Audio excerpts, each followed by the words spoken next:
Welcome to the Cultaholic Wrestling Podcast. If you like a lot of wrestling on your YouTube, join our cult. Hello and welcome to the first Cultaholic Wrestling Weekly Podcast of 2021. You are looking at, or listening, because it is available on podcast outlets, to Maffew, who made the mistake of getting drunk on Buckfast on New Year's, shaving his beard and leaving the tash, and now looks like the bartender from Still Game. You are looking at the far more normal and lovely people that we have here as well. Mr. Ross Tweddell, who has a new background by the looks of things. Where are you recording from today, mate? In the same office, but in a different area of the office. It's a Cultaholic kitchen area. There is where we have our tea and coffee. You can see some washing up liquid. Audio listeners, you are missing out here. I think that's the Dermacare version of fairy liquid. It's for people like me who have dermatitis. You can see some hand wash there. There's a tap. There is the rack where we put our dirty plates and stuff like that. We've got biscuit tin, tea, coffee, sugar. We've got the NutriBullet and the kettle. There's the tour over with. I got a new work machine because I've had the same computer at work since we started and it was a bit knackered, so I got a new one. That's why I've changed location. Have I rambled enough? Do you want to stop me? No. Please stop me. Jack, how are you? Yeah, I'm all right. A bit annoyed that you mentioned the kettle because that's been a theme of mine in Owen's Twitch streams recently. Why? Because Owen, you know how he panders. You know he panders to the audience quite a lot. Owen does. Because he's new. He's wet behind the ears. He doesn't know what he's doing. So I'm trying to get into the game and stuff, and the chat are just going... Because Owen was like, oh, I'll just make myself a cup of tea. And the chat are like, show us your kettle, show us your kettle. And he gets the kettle and then continues to show it every time they ask for it. And I'm just getting more and more annoyed. And yeah, it's been... Apart from that, though, I'm all right. Maffew, how's it going with you? Oh, Ross was going to say something. I was going to say, this was a bit of a trend on Twitter I saw, because I remember tweeting a picture of my kettle and toaster combo, and Jen tweeted hers. Maffew, what's your kettle and toaster combo looking like? Because Americans were shocked that we have matching kettle and toasters here in the UK. Yeah, again, I think we've already done this, but another thing about Americans is a lot of them still go, oh, would you like a tea or coffee? While you watch the horror film, and they boil them on the stove. Yeah, they don't have kettles. Yeah, it's craziness. Their fridge freezers make ice at the touch of a button, and they all have those little hoovers that hoover for you and don't need to think, but they still have that. It's very weird. It might have all came about because that Southern American woman did this is how we make our tea down here in Kentucky, Louisianaville, and then poured loads of sugar in and put it in the microwave and everything, and everyone was like, what's going on? I remember that. Not the microwave, the microwave. Yeah, the microwave, of course. This is something I've learned over the Christmas break, is Nigella Lawson's pronunciation of microwave. Oh. It's like Booker T doing Penelope. Penelope. Yeah, so more importantly, though, it is the time of recording. Well, we're doing this on the 7th, but it'll come out the 8th. How was your Christmas and New Year's, Ross? Very quiet. Got to see the family. Put on a whole 10 pounds. So I'm in the process of losing that again and the rest of it. So not too bad under the circumstances. How was yours? Well, because I wasn't able to see any of my relatives apart from me, dad and mum, I haven't put on £10 because there hasn't been that typical selection box that I always get with the cousins who don't really like us but don't want to be rude. So I remain a very inconsistent, what am I doing with this weight? I'm not sure yet, which I had for pretty much all of 2020. But it was all right. It was nice and quiet, and I was able to go home to see my folks in Bish because they assured me, even though of everything that's happening, if I didn't go see them for Christmas, they would kill me quicker than COVID. So I went and saw them. Everything's fine because I stayed safe and haven't been seeing anybody, so I don't know where I'm going to get it from. And it was so lovely, Ross. It was so nice because there's times, you know what family are like. There's times when they're like, why do you get married and settle down? You're like, oh, God. But after everything that's happened last year, it was so refreshing, so relaxing just to hang out with them and talk about them and just be there with them after the inability to see and interact with them for 12 months. So it was so amazing. I am still in that feeling of I'm in a nice warm bath. and I hope to keep that going for as long as possible. What about yourself, Jack? Pretty much the same. Like, managed to get home to see the family, and it was really nice to see them because obviously we haven't been able to see them. But it didn't feel like home quite yet because my parents moved in the past year or so, so it's not the family home. So it felt like we were just renting it out for Christmas. It was weird, but no, it was really nice. Yeah, not much else to report. Hangovers are weird, aren't they? I'd forgotten what they were like. That was a nasty shock. But yeah. No, I completely knew where Jen was coming from on that time when she came down here, full of this and full of this. I love how often it gets brought up. If she hadn't talked such a big game, then, that was it. Yeah, that was it, Jack. Absolutely. She got humbled. But after getting Bucky for the first time in about a year, drinking that it's fizzy water, I can see where she's coming from because Buckfast hangovers, they hit a bit different. And yeah, also found out that very naive I was. I thought even though with tier restrictions and everything else happening, I did think Bishop Auckland would be like, it's all right, we'll still open. We're Bish, we can take it. No, even then we're like, no, of course we're not opening the pubs, you idiot. So I was like, all right. But before we go on to the things, my mum, who's another recurring character in this storyline known as the Cultaholic Podcast, did send a present to Ross, Jack, Tom, Sam, and Adam. Merry Christmas from Big Mama Botch. Oh. Not Mrs. Botch. I don't know in that way. It's weird. This is exciting. So I genuinely don't know what this is. So I hope it is linked to Africa because it's the anniversary of that. Oh! Wow, you can tell my mum does watch this show. What else could it be? Reese's Pieces. Bloody hell. Fantastic. Oh, get in. Very good. 7 bars and so. Oh, that's all these different genres. Peanut sticks, dark. Fantastic. Well, she doesn't eat chocolate, so she obviously wants me to get. Fantastic. Thank you very much, Mum. Thanks very much. Thank you, Big Mama Botch. There we go. While I open this, very rudely and dramatic. Oh, God, I've just torn it apart or whatever. Got recycling. As a means to go on. See, look, it's full. Just to prove. What are the assortments, Maffew? Oh, you're throwing it away, it doesn't matter. I'll go through them. There's a running selection. Reese's Nut Bar. Oh. Make your own jokes. Dark. Boo. That's what they have all the tag teams in the last 2.5 hours. Reese's Sticks, also known as Luke Gallows' Legs. Big Cup. Big Cup. I prefer plain Little Cup. Peanut Butter Cups. Yeah. For nothing. Stuffed with Pieces. And the favourite genre of the wrestling podcaster, white. Oh, no. Just saying. As a means to go on, thank you, Mum, appreciate it. As a means to go on, I need to quickly say, even though we're talking about, but we'll get onto the wrestling news as dramatic as it was in a second. I just want to, as a means to go on, last time we met, 2 weeks ago? God, it seems a lot longer. One of the things that got brought up on the podcast, I do need to apologise and hopefully become a better person because of it. I made a little jab at the Cultaholic website and a little thing that presented as news. Because when you make it your whole existence about going, mistake, sometimes you forget maybe you shouldn't do that. And maybe you should be aware that you're making fun of something with, I don't know, someone who works with you and the person who runs the website is doing a podcast with you at the same time. So my sincerest apologies to Aiden, who, bless his little heart, apparently he doesn't watch the podcast every week. Why would he? And was gutted to see that the first time he's watched it in months, one of the opening bits was Ross going, Maffew, you always take the piss out of Aiden. He's like, what? I was like, oh, no, you're not a recurring character. We'll make fun of all the other news people. Did he Ryan message Satan.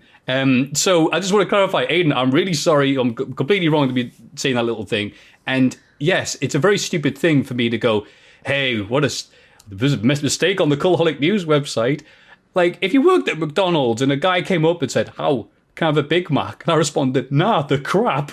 You're not going to be selling Big Macs for very long. So again, very sorry, me being stupid, and I can only hope to improve 2021. No, we need to set up that fight for 2021. Oh yeah, of course, Aiden. The guy who's never done anything wrong to me in my life. Oh, I'm coming after you. Fight Pit 3, Maffew and Aiden. Oh, he kicked me head in, man. Oh. Even looking like this, he'd still do it. But we'll go over the news that needs to be talked about, and we'll go on to the other merriment and silly bollocks that this podcast is renowned for. Of course, the big news happened during the festive period, the passing of Brody Lee. And honestly, when I saw it, because I was going to bed, I was just, all right, let me have a look, la la la. Passing, what? What's this on AEW's Twitter? Is this an angle? It's a bit bad taste, this. And you scroll down and go, oh, it's real? And the fact that the family kept it quiet... No? Sorry. You're still there, sir. You're all right. If it being quiet, it doesn't feel real. Like, there's no setup. There's no, like, oh, he's ill, this might happen and stuff like that. So, an absolute gut punch out of nowhere. And absolutely gutted to hear that it's happened. And again, use my words very carefully here. But on the positive side, the outpouring of support for him, the love from every wrestling company, both AEW and WWE for him, all the support for his family with Tony Khan signing his son. Tony Khan also buying the rights to Tom Waits' Old 55 song, so he owns it forever. So that's Brody Lee's song forever, and everything else. And still, weeks later, people are saying great stories about him, and all the impact and positive reassurance he gave people is amazing to see. After the year of 2020, when someone was talking about a wrestler, it was negative more often than not. So, Ross, what are your thoughts? I don't know what we can say that hasn't already been said, but that's the thing. We've seen a few, in terms of our time covering wrestling, we've seen a few deaths, but we've never seen the sort of outpouring from everybody who was saying similar things about the guy. Just testament to what he was and what he meant to people. I think that's what meant more than maybe his in-ring career. It's just what he sort of, the positive impact he had on people. So I don't know what else we can really say that hasn't been said already. Great guy, obviously. And a quick question to Ross. Well, obviously move on to Jack. Did you have any interactions with him over the years? I've never met him. Never ever. Oh, goodness.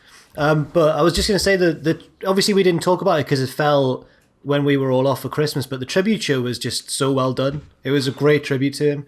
Like everything from like the thing with MJF and his kid and the Eric Rowan surprise appearance and everything, and all the matches, you could tell that everyone was just trying to put on the best show they could in honor of his memory, and it was so well done. It was really good.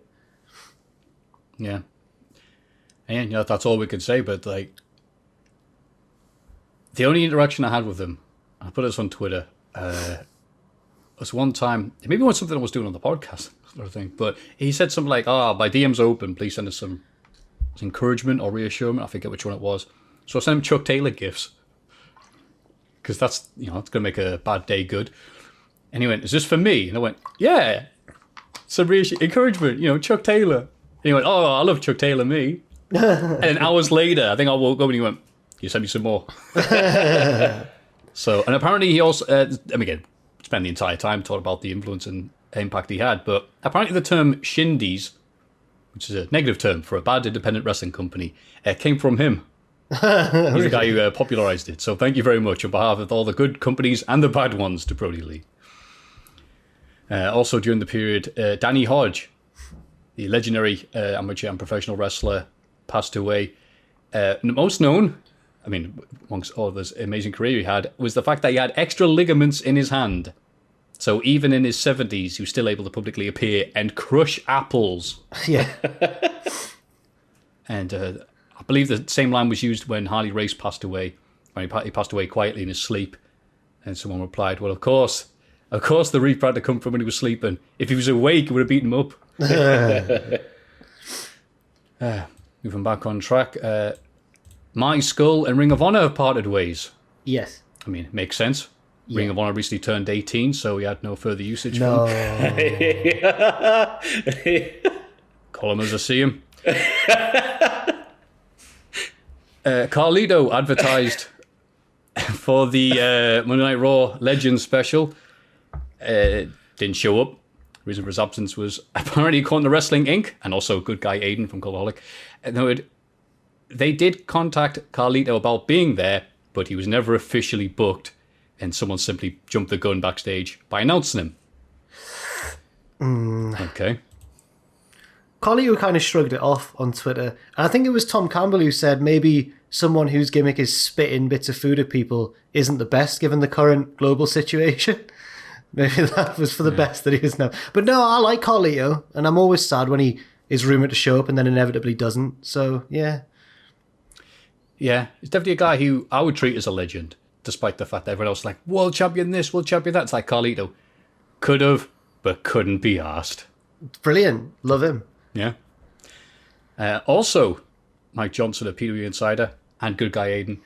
Drew McIntyre was originally scheduled to cut a promo in the last bit of Raw about how the legends on the ramp did this and that, except they were running long. So Goldberg came out, made his entrance, and started talking about, you're always talking about the legends and how much you don't like them, Drew. Came after an episode of Raw where he was having a great time with Hulk Hogan, and after that feud with Randy Orton where he was respectful and, fought for get the vengeance of these legends on Randy Orton for knocking them all out with night vision goggles on and whatnot. It was fantastic how little it made any sort of sense whatsoever. Yeah, Drew, and then, go on. Just Drew as well going like, I'm not going to fight you. That's like fighting my dad. It's just so good. And then Goldberg pushed him, Drew fell over, and it immediately cut into, I'm Stone Cold Steve Austin. Yeah. We'll see you on Thunder. Yeah. Didn't he nut him after the show went off the air, didn't he? They just didn't, left that out. Yeah, I haven't seen that. Oh, did he? Something like that. Yeah, I read that somewhere. I don't know if it's true or not. Oh. Well, if it was true, then Aiden reported it. If it was incorrect, it was Mike Johnson, a PW Insider. I like Mike Johnson because he was the one who TNA accidentally emailed about Russo, I think. Or was it Russo accidentally emailed him about TNA? He was CC'd in it, I believe. Yeah. CC was Dixie Carter, Russo, and Fox representatives. Russo is not here. Anyway. And that is all the proper news we have, but New Japan just did a thing. So I'm going to talk to Jack King. Oh, because King is in the King of Sports in the New Japan logo. Maffew, Puro Twitter has come for me and Ross. Well, me once again, and Ross as well this time. He's been caught in the crossfire. So No, I thought Yoshi Wrestling hated you. Oh, sorry, yeah. Well, both. Oh, now you call them Puro. They're going to hate you even more. But sorry, I'm going to stir the pot here. Why is that, Jack? Okay, Japanese wrestling Twitter has come for me and Ross because we were laughing about Gato Move, and I don't know. We laugh at everything on this channel, often ourselves. So it's a promotion that's silly, and we laughed at it, and then people got annoyed. So I'm guessing Ross might already have them muted or whatever. So I don't know if you've seen any of this, Ross. I saw the tweet and I got a bit annoyed, but I shouldn't have. But I guess people see us in our roles as covering professional wrestling and think we should watch all of the wrestling. Yeah. Every last second of every single promotion. I didn't reply, but I was just thinking, I watch all of WWE that I have to cover. I watch AEW that I have to cover. When I go home from work, the last thing I want to do is watch more wrestling. And I know that might sound incomprehensible to people who watch us, but you do get burned out. And I'm sorry I don't watch Gato Move Pro Wrestling, and I'm sorry that we sort of dismissed Emi Sakura's in Gato Pro Wrestling. But I didn't have a clue because I haven't been watching Gato Pro Wrestling, and I'm sorry that I don't watch all of the wrestling. Now, Ross is going to be on Gato Move graded weekly from now on. I'm looking forward to it. Every single, the window and the mat and everything involved in Gato Move Pro Wrestling. I can't wait. But yeah. By the way, to interrupt, I like how we're Gato Move. They have this really weird setup where there's a window. It looks really crap, and then we're like, "Hi, I'm in front of my kitchen." Now, originally, what happened was that it's because there's a wrestler called Keno who wrestles for Noah, and I once accidentally said he wrestles for Dragon Gate, and there are people still holding on to that. It's 3 years ago now, lads. There's a cage match. You know, cage match, how it's got matches, and then you click on the rating, and you can read the comments of what people thought of the matches. And there's a comment on one of Keno's matches from last year, 2020 is in, saying, I equate this sort of match to Jack the Jobber's misconception that Keno wrestled for Dragon. I was like, what's going on? I was just sat at home, just reading these match reviews, and then I was saw my name. I was like, not this again. Sorry, Wrestle Kingdom happened, Matthew. That's what you meant? That's what we meant. Yeah, that is what we want, but I'm glad you brought it up. Have either of you seen any of it this year? I've seen night one. I haven't seen night two yet. Flexing. That's all I need in life, really. Ridiculously. He's in ridiculous shape now. He is the most concrete sort of the concrete evidence, I should say, that life isn't actually real and it's just a simulation. That was my takeaway from Wrestle Kingdom. Because I've seen it before where he goes through things that no like normal human being should be able to live to tell the tale. But he keeps doing it and he keeps coming back for more. So I reckon life is just a simulation now, thanks to Kota Ibushi. What is meant to be is meant to be. There's nothing we can do to change it. We're just going to live out our simulation and then die. There he's back. Oh, bollocks. Have I gone, have I? You went when you did that. It looked like you were striking a pose. Yeah, Kota Ibushi is proof that life is a simulation. Yeah. He also looks about 19, but he's in his late 30s. No, insane. He's not. He is, he's in his late 30s. No, he's 17, man. That match was one of my 3 favourite matches of the night, because everyone knows I don't watch New Japan Pro Wrestling all the time. This is my 4th Wrestle Kingdom that I've been managed to see. And that was one of the matches of the night. The match before it with Ospreay grunting endlessly. That was another one. And then the opener for me, that was the other match of the night contender. That was a good great night of wrestling, well. Yeah. Night 2 was really good as well. The main event was like this big, epic, classic, like, good versus evil, but they did it really, really, really well. But it did go very long. It was almost 50 minutes long. It was still really, really good. And what was the match before it? The other junior heavyweight match, Ishimori and Takahashi, that was really good. And Jeff Cobb and Shingo Takagi, oh my God, just put on like such a good... It nearly stole the show. It might have even been a lot of people's favourite match of the night because it's just 2 massive, big lads just throwing each other around and hitting each other really hard. And sometimes you just want wrestling to just be that. And it was fantastic. It's a really good couple of shows from New Japan. I don't get the Great O'Khan still, but we'll wait and see. His teeth? Bloody hell. Are you seeing them? No, I can't think. I think it is when people get veneers fitted and they have them like chiseled down. I think I saw a picture of Katie Price with her veneers taken off, and it was just like daggers in the mouth pointing down, like an ice thing. Yeah. I'm dead today. I'm sorry, I'm not with it today. But his teeth are like that, and it's terrifying. Absolutely terrifying. He's a scary man. I don't really... Maffew pointed out that apparently me and him have... And you as well, Rock. We've seen one of his matches, or several, at that tournament in Manchester. But I don't remember. We were quite drunk, weren't we? Is this a Wrestling Media Con? Oh. Yeah. It's a shame about Wrestling Media Con being cancelled last year because of COVID. I had a great time at Wrestling Media Con. Should we pretend it happened? Yeah, you know what? I was there. The Great O'Khan was there. He was filing his teeth. It's awesome. I hope I'm right then. He's just wearing a snazzy like mouth guard. I hope they are actually real teeth we're looking at there and not just a design on a mouthpiece. Have you seen any of it, Maffew? No, like yourself and Gator Move. I don't. I haven't watched any New Japan. Have you it's seen, not me trying to be look how even... cool and hip I am, as some people on Twitch think I am because I don't play many AAA games. No, they're not very cool with me using their footage, and there's enough WWE and NXT footage for me to be eaten. No need for me to order out. That's everyone, Maffew. You put NJPW in the title and they come after you. It's disgraceful. Oh God, yeah. Good job. We haven't set up a group named after one of their trademarks. More on that later on. But the last bit of news that I almost forgot.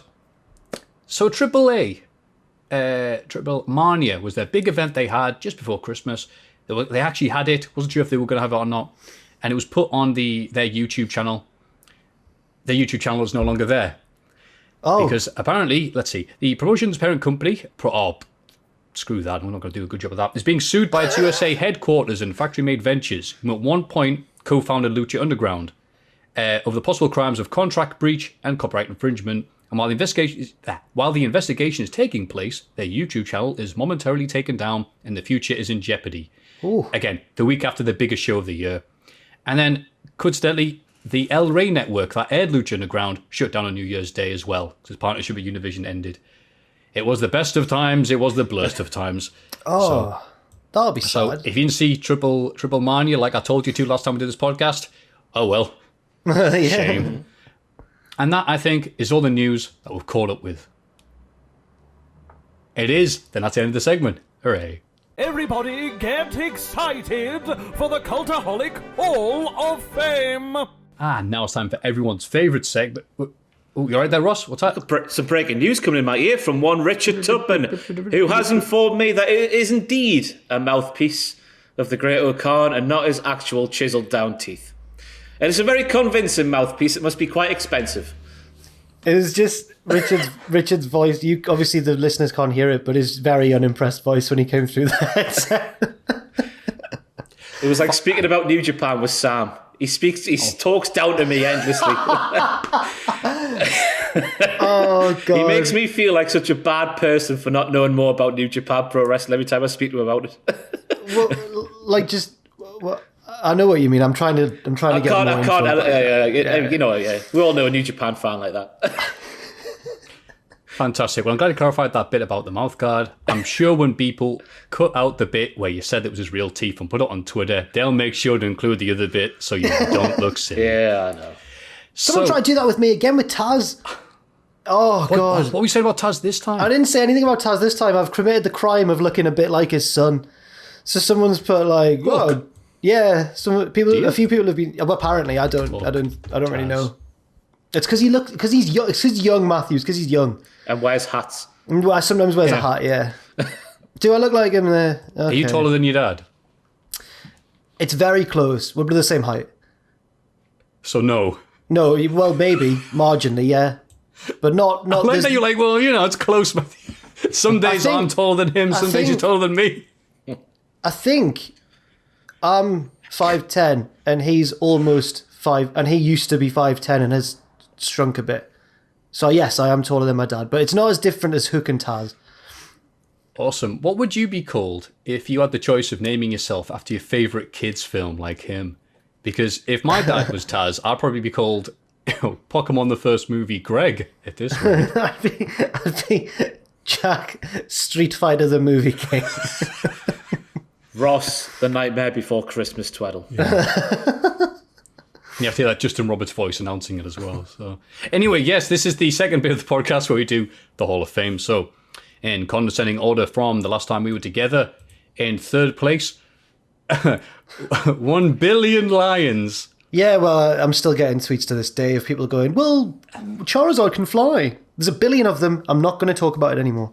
Yes, that was the 1 billion lions versus Pokemon debate we had. And sounded a bit far-fetched to me. Oh, Thank you. That was really good. Been writing lines all been off. Mark Austin's Good Evening Pedophiles. It's a disgrace that didn't win. Good Do you have the audio recording? Huh? Can you play it one more time? Speak amongst yourselves for a second. I'll have to scroll back on Twitter. There we go. While he's loading us up. In first place, Jack and Ross, 64%. You nominated us there. I Cheers, did. Matthew. I did, and it was a sincere attempt, not only winning the votes that week, but also the hearts and minds of people watching, because I'm sure, and I am right, 64, that a lot of people echoed my sentiments. 2020 sucked. 2020 was the WrestleMania. Oh, now which one? This one's a really bad one. 2. Nah, WrestleMania 9's aged all right because it's been so much worse. 27. 27, right. 32. Yeah. Oh, yeah, you know what? Actually, yeah, you win that one, Ross. The WrestleMania 32, 2020. And thank God you have had these little slips of things to make life a little bit better, a little more tasty, and you two are largely responsible for that. Now, in that lovely introduction, let's hear the sound.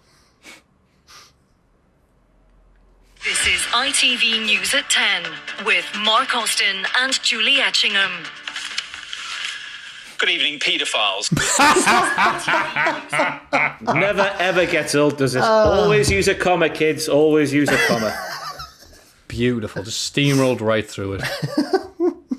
Damn it. If you write it on the teleprompter, Mark Austin will read it. So, first place this week. Oh, I'll go first. It's a very simple one this week. Someone shared on an old post on Twitter that was on Reddit on R Squared Circle in 2016. The title was Rey Mysterio called me a little bitch back when I was 8 at a house show. I've shared this story. Right, I've shared this story with my friends and even my family, but they always laugh it off. To be honest, though, I would too.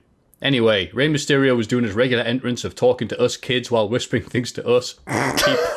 He put a mask over my face and said, "Do something with your life, you little bitch." And then continued to make his entrance. I never knew what he said to the rest of the kids, but he was straight up with me. Lol. Oh, thank you, 423 Get Fame. That's the username. Don't know if it's true. but it is typed very I convincingly. hope it is. Just not only that story, but the idea that Rey Mysterio has just run out of things to say to kids, and he did encouragement like 5 or 10 years ago, but now it's just like, you suck, you little bitch. Because who's going to believe him? Who's going to believe that Rey Mysterio Jr. said that to a kid? No one. So he can say what he wants. To be fair, Rey Mysterio did say he used to beat his kids on Twitter that time. What? It Coming was 2K13. Yeah. Oh, yeah. Yeah. Oh, God. So there, nice and simple. Rey Mysterio calling kids little bitches. And that's it. Sometimes that's all you need. That's a very good one. In second place, Ross Tweddell, what have you got for us? One of my New Year's resolutions this year was to watch more AEW Dark, and I'm bloody well glad I did this week, because obviously Jungle Boy got a new theme, didn't he? I've gone for it. And then, of course, Taz clearly didn't know it was going to happen, so he gave us a fantastic sing-along, because he was so excited and so happy to hear that there. Was it Tarzan Boy? I forgot Tarzan Boy. By Baltimora. Baltimora. Chicken Baltimora. And he sang along, and it was fantastic. Go and watch it if you haven't already. He was genuinely surprised, wasn't he? He hadn't got a clue, did he? No. It was so good. Yeah, because apparently Tony Khan has done, I've seen one line, it's like a millionaire's flex, where you just buy the rights to a song. And you go, that's it. Got copyright strikers because I own it. Ha ha ha. Wonder how much it costs. If anyone knows in the comments down below, how much does it cost to buy a song, roughly? I've not been able to stop playing that song. My nomination was going to be just the song itself. So good. We can do that if you want. Oh, you just split the vote.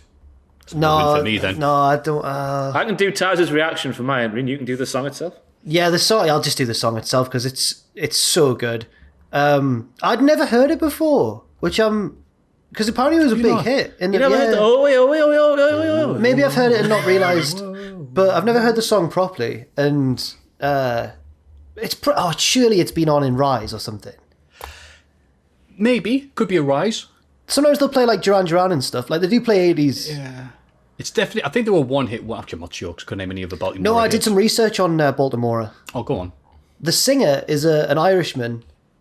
He's dead now, unfortunately. But the rest of them, all the producers and everybody, are all Italian. So somehow they met and made Baltimora, yeah.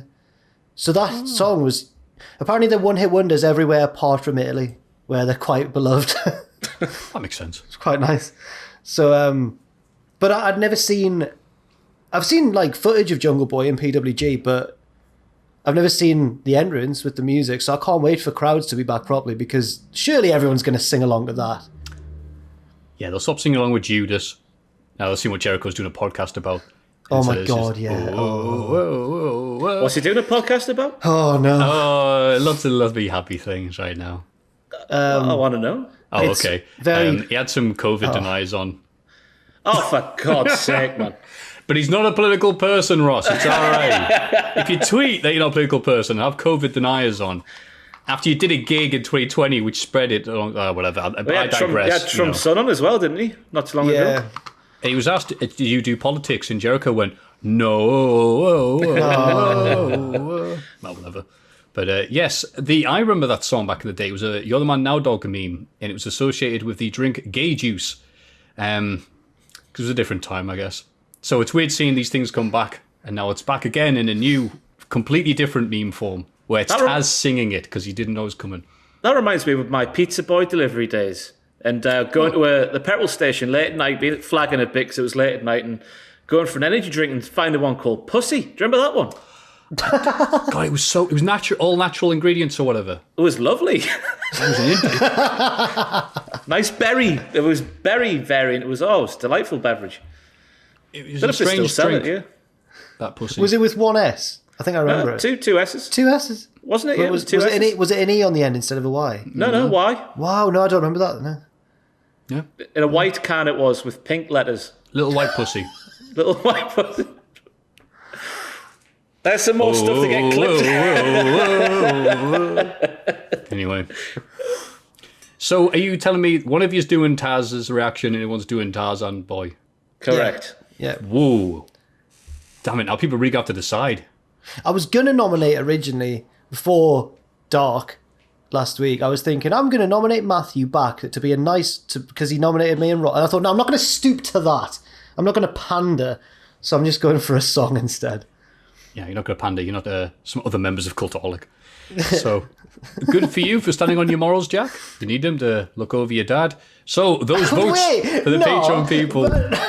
That's such a bad... We're the same height, and if he hears this, he's going to be like, well, why are you telling people I'm short? He doesn't watch any of the content, it's fine. It's okay. I was on this debate, there's somebody I go for walks with every week or so, and we're allowed to, and they still insist that they're 5'8". And I go, I'm looking at you eye to eye, and I'm 5'6". He goes, well, the nurse said I was 5'8". And then they waited and went, but I think they were being nice to me. Oh. All right. So, yes, the votes this week are Rey Mysterio called the kid a bitch. That's going to win. It should win. Ross's pick is Taz's reaction to Tarzan Boy by Baltimore. Jack's pick is the song itself, in brackets, without Taz. Yeah, the non-Taz version, yeah. That seems simple enough. Yeah. Nothing bad can happen there. And, of course, you can't vote. It's actually a secret service. There's no way of that. They're a bit stupid. Of course, you can vote by going to patreon.com/Cultaholic. Sponsored by Pussy. Dodgy energy drinks round will do one week. Because Pussy was one. Wasn't there one called Cocaine? I don't think... See, people said it was available in the UK, but I never had cocaine. Okay, right. But there was one, Sprite had an energy drink very briefly in, I want to say 07, 08. Because I drank it one time for doing an essay. I drank it, I woke up the next day and there was the essay written, and I had no idea how it got there. And I got a 2-1 out of it. And then it just wasn't available to buy anywhere else. So whatever was in that, thank you very much for inventing it. Coca-Cola have an energy drink as well. And it is, honestly, they've gone down to Lidl, maybe Aldi, got little Aldi own brand cola, roller cola, put it in a can and called it Coke Energy or something. Disgraceful. It just tastes like flat Coke. Yeah, just like roller cola. Fair enough. You are right, Ross. Whenever you get a drink, like it's a alcoholic beverage, whatever, like Captain Morgan and Coke in the little cans, it's always roller cola. Yeah. There's no wrong with roller cola. It's just not as good as a crisp Pepsi Max. Yeah, you don't want to pay Coca-Cola prices for roller cola. That's the thing. So, That's the end of the Hall of Fame. A quick note. Yeah, there's some updates on the Rey Mysterio Little Bitch thing. Nick Jolly says, I remember as a kid waiting with my dad, a bunch of other fans, by the fence outside the venue for a show. Flair comes out, so he'll lose it. He looks at us, pauses for a minute, laughs, turns around and struts back inside. Classic. Wrestlers are dicks. This week in the wrestling. It's this bloody week in the wrestling. This week in wrestling. SmackDown. There we go. Good place to start. I knew I'd forgotten to do something. I watched SmackDown. Have you not? Nah. Bollocks. Sorry, We'll explain it to you, and it was all right. You missed a good show. I didn't watch any wrestling when it was the Christmas period, New Year's period. So this was the first thing I watched in a week. It was actually really refreshing to have a week off. So sorry if you guys expect us to talk about the New Year's special, wherever AEW called. It didn't exist to us. Wait, we are doing the New Year. We're doing New Year's say Smash. they called. Oh, the one before. Sorry. Yeah, they've done Bash and Smash, Melee, and Roadblock.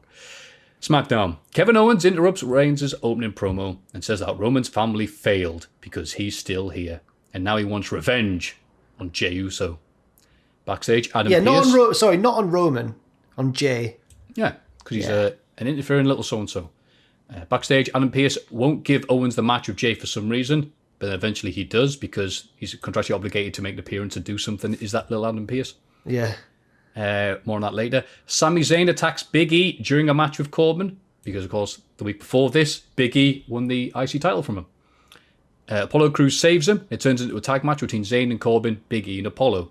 Corbin and the Forgotten Sons get sick of Zayn and walk out on him, allowing the goodies to win. And then Big E offers Apollo a title match next week, and he accepts. First of all, what do you think about Big E? I like Big E. He's a nice man. Did you see the promo he did on YouTube about, with a little hard hat on, he was going to build construction in Sami Zayn's butt? He was going to open his cheeks and everything, wasn't he? Oh, no. Oh, and it went on and on and on. You know, a few weeks ago we said about the predictions for 2021, and one of mine was let the wrestlers do cocaine. I think Big E watches this show. Just saying. Oh. The Riot Squad beat Natalya and Tamina after an accidental distraction from Billie Kay. Billie tries to celebrate with the Riot Squad, who don't want anything to do with her. Yeah, Billy's floundering right now. Poor Billy. Yeah, she's Billie No Mate. In fact, they said to her, "The kid is not my." Sorry. Oh, you should have committed to that. That was good, Jack. That was good. No. Carmella and Bayley beat Sasha Banks. Sorry, everyone. I knocked my mic over and it stopped the recording because I was so distraught at the treatment of Billie Kay. Yeah, his Michael Jackson reference bombed, so he deliberately sabotaged the show. Drove it off a cliff. Anyway, where were we? Carmella and Bayley beat Sasha Banks and Bianca Belair after Carmella pins the champ. Oh. I'm liking. Oh, Ross Carmella. is not happy with that. Oh, okay, go on then. Oh, it's just the champion getting pinned on the weekly show. You get sick of hearing about it, don't you? Nothing against Carmella. I like the new Carmella with her psychotic ways and delusion and sommelier. Yes. But yeah, just don't like the champions always getting pinned. Why? Well, there's more of that on Raw as well, so can't wait. You are right in a sense, but I look at it like this, being positive and very positive about wrestling. Carmella does need to have that respect because she's not really up there at the upper echelon. So her pinning the champ in a tag match is actually all right for Carmella. I know, don't worry, I'll say something about it later. Did Reggie do anything? I love Reggie. Bits. He didn't have really a bearing on the... yeah, he did bits, yeah. Just doing bits. I don't think he did anything particularly wild. He is a wild guy, isn't he? He's crazy, yeah. He's a party animal. He had more than 6 people to his garden for a gathering. He might have done. I can't remember if... this show feels like it was ages ago now. Did he do anything? Do you remember, Maffew, if he did anything? Not even a flip off the watching apron. for him. Maybe. I don't know.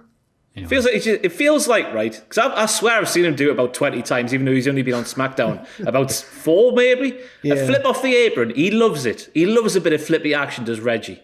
Good old Reggie. Where are we? The Street Profits give their predictions for 2021. Andrew Dawkins plays drums for some reason, it says. Dawkins can play drums, sort of. Yeah.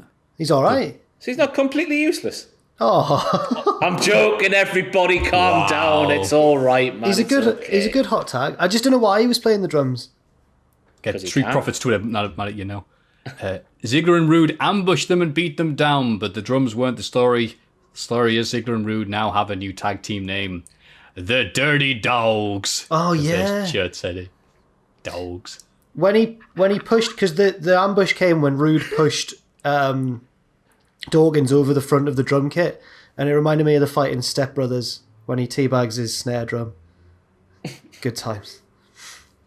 Thanks for sharing, Jack. It's all right. I think Dirty Dogs isn't a great name, especially when the tag team name of Rude Dolph was right there for the taking. Oh. Yeah.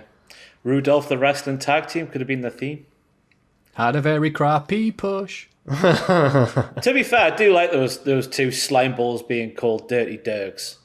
Couple of middle-aged men, couple of midlife crises, a couple of dirty dogs wearing leather jackets going down the pub and shagging everybody. That's them. They're taking their divorce as well. The Dirty Dogs. Daniel Bryan takes part in some interesting training with Otis and Chad Gable. Later, Bryan and Otis beat Cesaro and Nakamura. That's why I remember reading something about Bryan saying, I might be done soon. Good time in there. I did see that pose at the end. What was that about? The superhero and then the hip thrust. What was that about? I don't know. I think it's exercise. That thing that Jack said he'd do at the start of New Year's. And some guy on Twitter's tweeting him every day. Every day somebody's tweeting at him. What are the chances that he would say that and then another lockdown would happen, eh? Tier 4. As if I've caused the lockdown. What are the chances? Dear Boris, I have made a promise I cannot possibly fulfill. Please lock the country down again. Jack just got a big bag of Cove and threw out his window and goes, oh, sorry, mate, there's a lockdown. And then Owens beat Jay in the main event, then handcuffs him and beats him down like a dirty dog. Oh, never mind. Trying to draw out Roman Reigns. Roman eventually saves Jay and then beats up Owens in the Thunderdome itself. They went into the Thunderdome. It did, didn't it? Into the unknown. They don't need In no like hero. in between the screens, it looked weird. Yeah, very dramatic. And then they threw him off a ledge through a table to end the show. And somehow inexplicably, it was reported on major news websites that Kevin Owens had suffered brutal injuries. Brutal. It looked very strange to see it reported on normal wrestling themes. He fell off the table and perfectly placed one and broke every bone in his body. He'll be back in a week. It's like, all right. It was all right. It was all right. It was all right, SmackDown. Yeah, you know what? SmackDown isn't spectacular very often, but the little stories they're setting up and they're giving a reason to watch every week or next week, it's very encouraging, I find. It's just a shame this week for Raw that every other brand and promotion decided to have a good to amazing show, and then Raw just Monday Night Raw. Legends Night. Can we just talk about Randy Orton, and then we'll talk about Keith and Drew, and then we'll just move on? No, I want to go through all of it. There's so much nonsense. Yeah, I mean, I like Ross's idea first, but you know, there are people who watch these long, tedious shows, and if they're watching Raw, then I think we know why.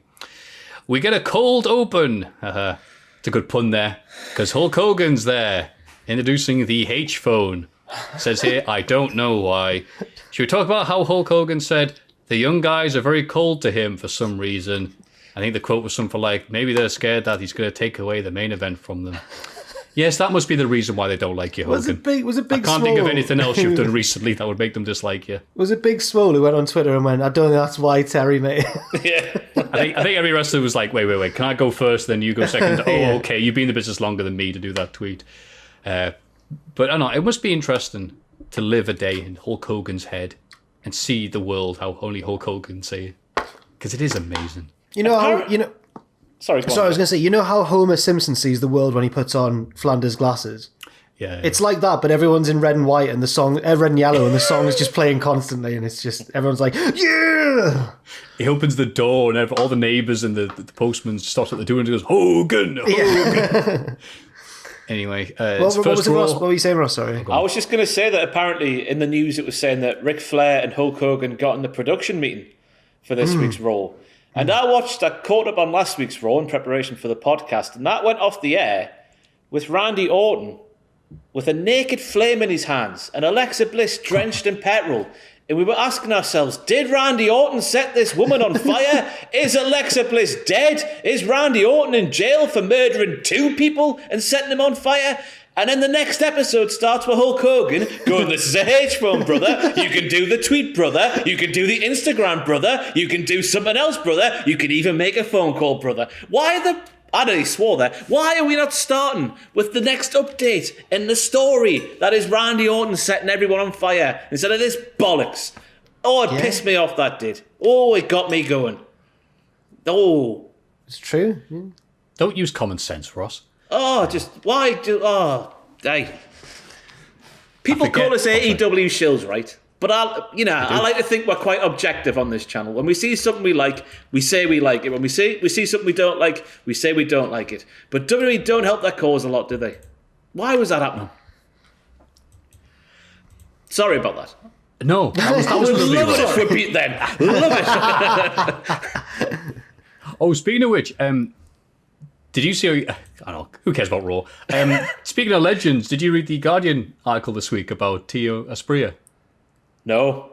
Oh, it was a blind. It was just like, he was a joy when Tino Asprilla lit up Newcastle 25 years ago. For some reason, just a nice article written about him on his 25th anniversary. I was expecting it to be more on his porn career. His porn directing career, sorry, not porn career. Bit different. He's What? behind the camera. He's a porn director and he sells condoms. He's a gangrel. I didn't know that, actually. Bloody hell. Well, Gangrel does fanging and banging, and Satino would do flipping and... insert word there. Let's You know, move yeah, on. there's no PG way of continuous conversation, so let's move on, shall we? I suppose the intro that we just did. So, yeah, I mean, you are right, and it was funny Dipping. when they got to Randy Orton. Flipping and dipping. flipping and dipping. Sorry, yeah, we go. Thank you. Yeah. Oh, no, is Randy Orton going to burn a woman to death, and then... Because then he went, All right, let's check with Randy Orton. So, Randy Orton, did you burn all right? Time stopped. When Raw goes up the air, everything goes up the air. Yeah. So that's it. And then everyone just stops what they're doing. It's amazing. That was EastEnders, not Coronation Street. I beg your pardon. Who cares? And then he got to him and goes, no, I didn't. He was discussing it himself because he showed restraint. It's like, you know what? I'll go kill some legends instead. Sorry, I just didn't want to bring up Hogan at the start there, being in the production meeting. Maybe that was like the original plan for them to do the next part of that story. But then Hogan came in and went, do you know what a great idea would be? Me telling you what a phone is. I get what you're saying, but I think you're giving them way too much credit. I think it's fine. Let's just have Hogan style because it's Hogan. And I think it must have been a Trevor Dame tweet because he's amazing at it. He says, yes, the H phone, or as Hogan calls it, camera 3. Miz and Morrison opened the show with Miz TV. You've skipped some of my notes there. I'm going to the next bit.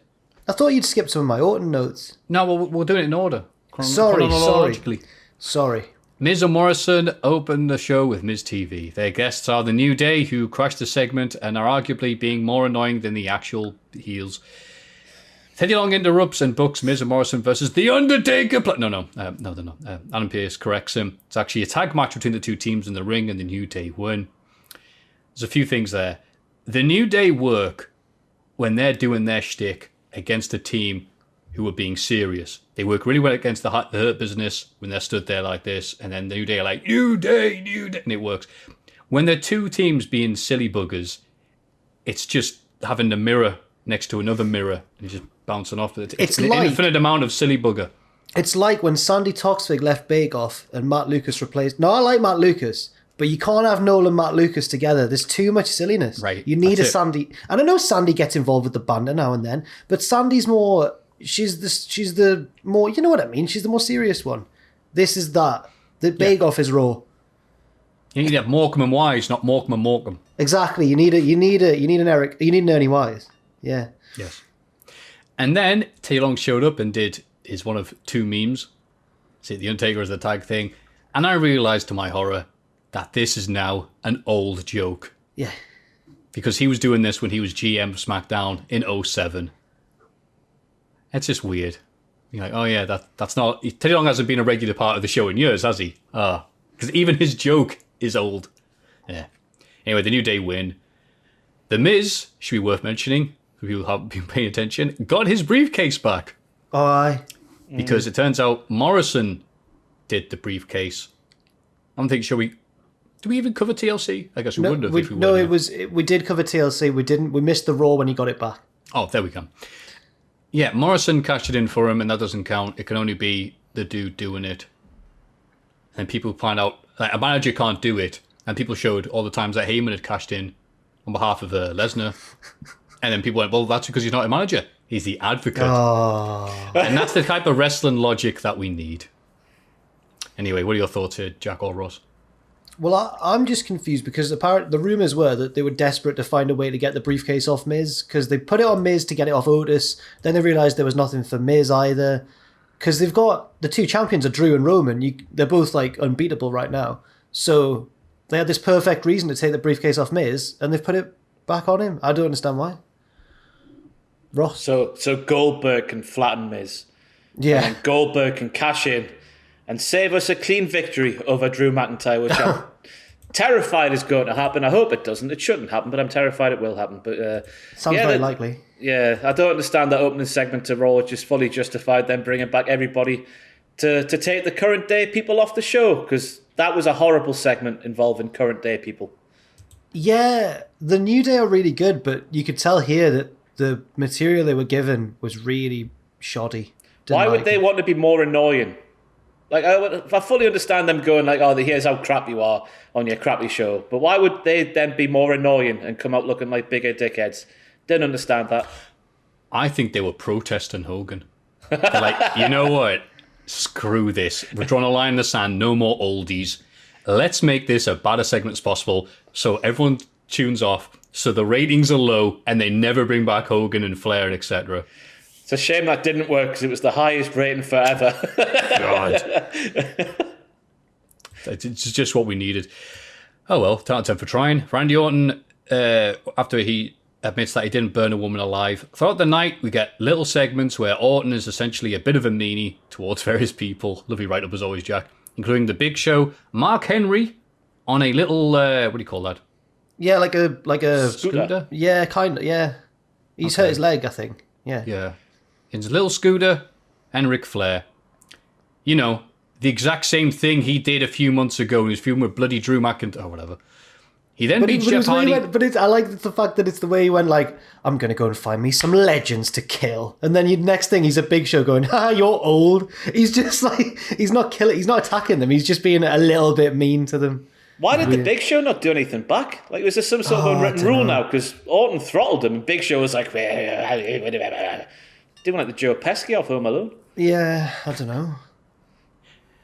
He beats Jeff Hardy in a singles match later on. That was very good. And another thing that made me feel old is the fact that, wow, remember when they had that great match a few years ago? When was that? 2008. As I tweeted that, because it's the first Raw I watched live in years, because now I'm just gone, you know what, 2021, my sleep schedule should be based around wrestling, so might as well stay up till 4 every morning, night, and watch this live. I tweeted that, and then they had the exact same finish that they had in 08. Twist of Fate, spin round, RKO, bing bang bong. They had that Hell in a Cell match more recently when he put the screwdriver through his ear. That was good. He loves a bit of that, doesn't he? Oh, he loves a bit of that. Oh, every hole is a goal. 24/7 champion Angel Garza also has a few backstage skits. Yay! Where he gets rejected by various women. Boo. They did this with me they did this with Jack in WCPW, and it was crap then as well. Eventually he hears that Cardi B is backstage and goes off to find her, but is instead scared by the boogeyman, who remains employed forever. Cardi then B pins him to win back the title. So. Hey, lads, the boogeyman, he's Carney B. Oh, because he's a wrestler. Because he's a wrestler and it has a B in his name. Carney B. And he's definitely a carny. How old are you? 20. You're definitely 20. That's right. That was the reference. You're 20. That's right. I'm definitely 20. Go to your car, get your license that shows your birth date on, and come back. What now? Yes. Goes off, find it. Says here you're 30. Yes. And they employed him. They employed him for 20 years after that. What a great first impression. Thank you, Boogeyman. So then Cardi B gets lots of people tweeting at her. Hey, you were name dropped on Monday Night Raw, blah, blah, blah. And Cardi B, acting like a, what's it called? Oh, yeah, a normal human being, wants to know what's up, and has Lacey Evans and other people tweeting at her. And Cardi B doesn't know what wrestling is or how people work or operate, so she tells them all to piss off. Because why wouldn't you if some people you don't know is talking about you and you have to find out secondhand on Twitter, and the immediate response is not to go, oh wow, I'd better show up next Monday Night Raw and show you what for then. Yeah, woohoo. what were people expecting her to do? But she did in the end start enjoying it when people like Trish Stratus were getting involved, because she watched it when she was a kid, I think, in like the Ruthless Aggression. Like every other human being. Aye. So she tweeted saying like, no, I've not watched this in years, not since like Melina and Trish Stratus were about. And then people were like, no, they're still showing up. She was like, oh, really? Yeah. Why couldn't we have been doing this job when wrestling was cool? I know. Why are we sitting here now when nobody outside of us Sadaks watch wrestling? Oh, not in a week when Snoop D-O Double Jizzle got involved. Oh, look, wrestling has always been what it has been. Sometimes it gets that mainstream popularity. And when we say wrestling, you're saying WWE. I know people that weren't watching wrestling last year, but have started watching wrestling because they love AEW. Now it sounds like I'm a shill now, but a lot of people like the idea of wrestling. Then they tune into WWE and they see Kofi Kingston twerking for about 10 minutes and go, cool, I'm going to go watch anything else. Yeah. So. Again. Lads, I'm still connected. Lads. Jack, not for me to be critical. I know. Hang but on. This does happen there needs to be a better every way. single week. Aye. If I put it there. Right. What, the stable surface in front of you? But I just worry that it's too far away from me. No. Double check your Audacity to see how big the blue line is. Am I still... Yes, let's do that. You sound exactly the same, Jack. You sound the same. Yep.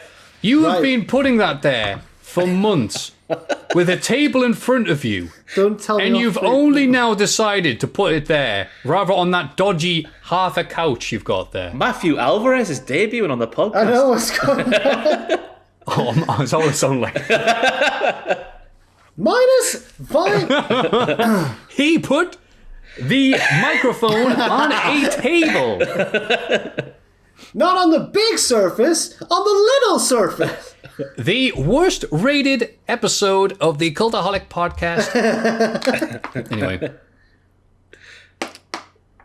AJ Styles beats Elias. No one cares about that because Riker then tries to hit him with the guitar, but almost saves AJ by booting it. Good. Fantastic. You know what? This was a big, stupid spot, and I loved it. Is AJ face? There's absolutely no chance of him hitting him. Didn't matter. Almost kicked it, and he's like, bye. Is AJ face now? Or are they just... I think he is. They're funny, aren't they? Yeah. It's like Scrappy-Doo, isn't he? Yeah, fair enough. Yeah. Shades of grey. Charlotte Flair and Asuka take on Lacey Evans and Payton Royce in this white-hot women's tag title division. Lacey flirts with... Oh, I forgot this happened. Lacey flirts with Rick on the outside, who is distracted that he... that he cost his daughter the match. So he tricked Charlotte cock-blocked him. And he got pissed off. Charlotte is livid that the kiss-stealing, wheeling-dealing son of a gun Ric Flair would try and get after a bit of you-know-what, and yells at Rick for what may be the 4th time on WWE TV. They later forgive each other on social media like any family would. Just in the public domain. I forgive you, Dad. Fantastic. Riddle faces US champion Bobby Lashley in a non-title match. Bray... Oh, this was a really good match because regardless of everything happened with you-know-what, he is very good at the wrestling, and Lashley's a perfect opponent for him. Very similar styles, just slamming each other daft. Yeah, the action was good, but the booking was weird, yeah. Brave babyface Lashley is attacked by Riddle before the bell and makes him tap out near the end of the match, but the referee misses it. Riddle rolls up Lashley, and justice will not be seen on this day. And I could see why they do this little, oh no, now the feud must continue with a non-finish. Except for the bit where they showed the replay of Riddle doing it and highlighting the fact that Riddle is a bit of a bitch by taking it. Yeah. And he won via a fluke, and they replayed it and made it even more obvious. I have no idea. The wrestling on this show was very good. The booking and everything else was dog poo. He's a cheeky scamp. Bro, Let's all laugh at the heel. I'm going to go backstage and look at objects and put bro in front of them, and that's a character, yeah. Oh yeah, he wanted to film the Hardy Bros on this show as well with Jeff. Was it the big bro? Big Bro. With the Big Show? Big, yeah, that's my gimmick. What else could he do? I don't know, but my camera's gone to hell. Hulk Brogan, the H. Me and Hulk Brogan, and that's it.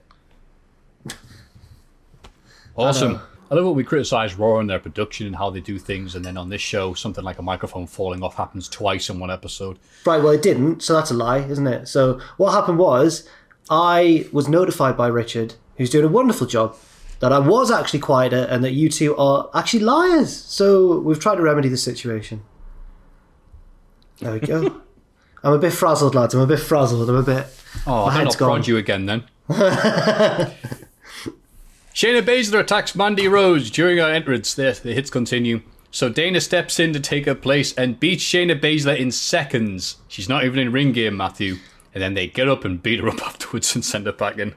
I think Shayna let that happen to her. I think she was just like, I don't care about the win or loss here. I don't care about the purse. I'm just going to make an example of Dana Brooke. That's what I took away from that one. What a disgrace. Yeah. I don't understand why Shayna... Oh, bless her. Never mind. Right, so you've got Shayna Baszler and Matt Riddle, right, on NXT, and then look at them now, especially Shayna. I just don't understand what's happened. What's he doing there? You having a Reese's Piece? The Reese's Pieces. Oh. It's the big, big, big cup. And it really is thick as hell, so... Probably take us the rest of the podcast to eat that. Sean Benjamin and Cedric Alexander can't get along and lose a non-title match to the Lucha House Party. Cedric storms off afterwards. So would I, to be fair. This is worrying, because, from where I'm sat, the Hurt Business are one of the highlights of Raw, and it's been all right with sort of Cedric Alexander becoming Bertie Big Bollocks and being like, oh, I'm part of the Hurt Business now, I'm getting a bit delusional, a bit too big for me boots. But this was like a full-blown argument and like a breakup angle, potentially, and I'm worried. Why would you do that? Well, usually I'd be quite excited for Cedric, but we all know that once he leaves them, it's not gonna work.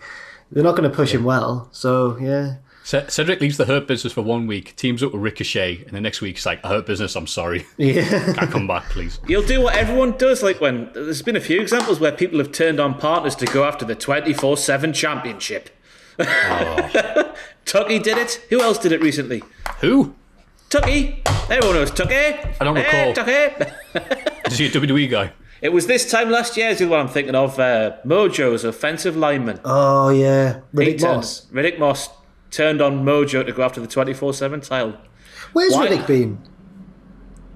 On the underground. Yeah, but, well, now He's still there. Lads! Shane! The cameras are positioned, but no one's filming. He just assumes they're on all the time. Anyway. Drew McIntyre is fired up by Hulk. Oh, God! How bad was this? Looking like the biggest geek you've ever seen, because he's a world champion, marking out for good old Hulky Hogan, doing impressions of Hulk Hogan. Because remember when Hulk Hogan, he got, who did he get in the ring? He got Pedro Morales to pose in the ring and went, oh, me and Pedro, can back years we do. What you gonna do when the Pedro Maniacs, oh, this sounds offensive, the Pedro Maniacs go after you.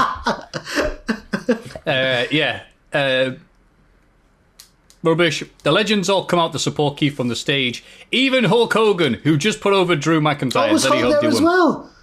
Yeah. I didn't think he was supporting Keith. I thought he was still backstage because he was supporting Drew. No. He went out and it was like, yeah, Keith. And Keith's just like, I'm just going to social distance away from you. That had to have been like a bit of a scheduling error. Because I would assume they were just out there to watch the match and have a bit of a clap and a sing-song, a bit of a chant. Ole, it seemed like they were supporting Keith, though. Were they? Oh. I thought so, but I don't know. They were supporting their paychecks.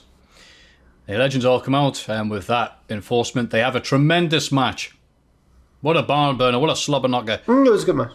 Really good. Drew wins. No wonder after he bloody nearly paralysed Keith Lee by palming on the very edge of the announce table. I thought you were going to say the Spanish Fly. And I was going to say, then followed that up. Keith Lee was like, "I'll show you." Did the one-man Spanish Fly onto his own head. Seems to be all right. I'm not seeing any reports of him being injured or hurt. And Drew winning, which was a very good match for Raw. It kind of sucks, though, because some people, like myself, are going, what the hell are they going to do for WrestleMania and Drew? Oh, maybe they'll do some with Keith. Oh, okay. Well, maybe not after this then. Well, so much for that idea. All right, well, what will they do to set this up then? The WrestleMania on Royal Rumble? No, Lord. The answer to that is obvious. Goldberg, the greatest WCW World Champion that ever existed, according to Michael Cole. Big Bill cuts a promo on Drew that would have made complete sense if he was wrestling Randy Orton. And then he says he challenges you to a duel at the Royal Rumble and shoved him down, and then Raw went off the air dramatically. Something. Ross, what did you think? WWE have ruined me. Because Goldberg is why I'm sat here today. I've said it many times. And when his music hit on Monday, I let out an audible, oh no, it's Goldberg. He's going to flatten Drew McIntyre, who WWE have invested a hell of a lot in over the past year, and rightfully so. And he's proved as well that the investment's been warranted. He's been one of the highlights of the company all year long. And now it looks like he's just going to get flattened in 5 minutes. No, Drew will win, Ross. Don't worry. I hope so, Jack. I hope so. I hope he does to Goldberg what he did to Brock Lesnar. And because I was saying this the other day, like, what happens when there's Legends Night in 20 years' time? Who's going to turn up then? Who are we going to book for that night in 20 years' time when Raw Legends Night happens? There's going to be nobody, is there? Not Carlito. I don't know what to say. Hopefully, just Drew flattens him and we move on. And Goldberg has his 2 contracted matches per year, whatever, without winning. I think you've got a point. I think Miz will cash in and make it a triple threat, and then he'll take the pinfall. Hopefully. Well, Terrified. Yeah.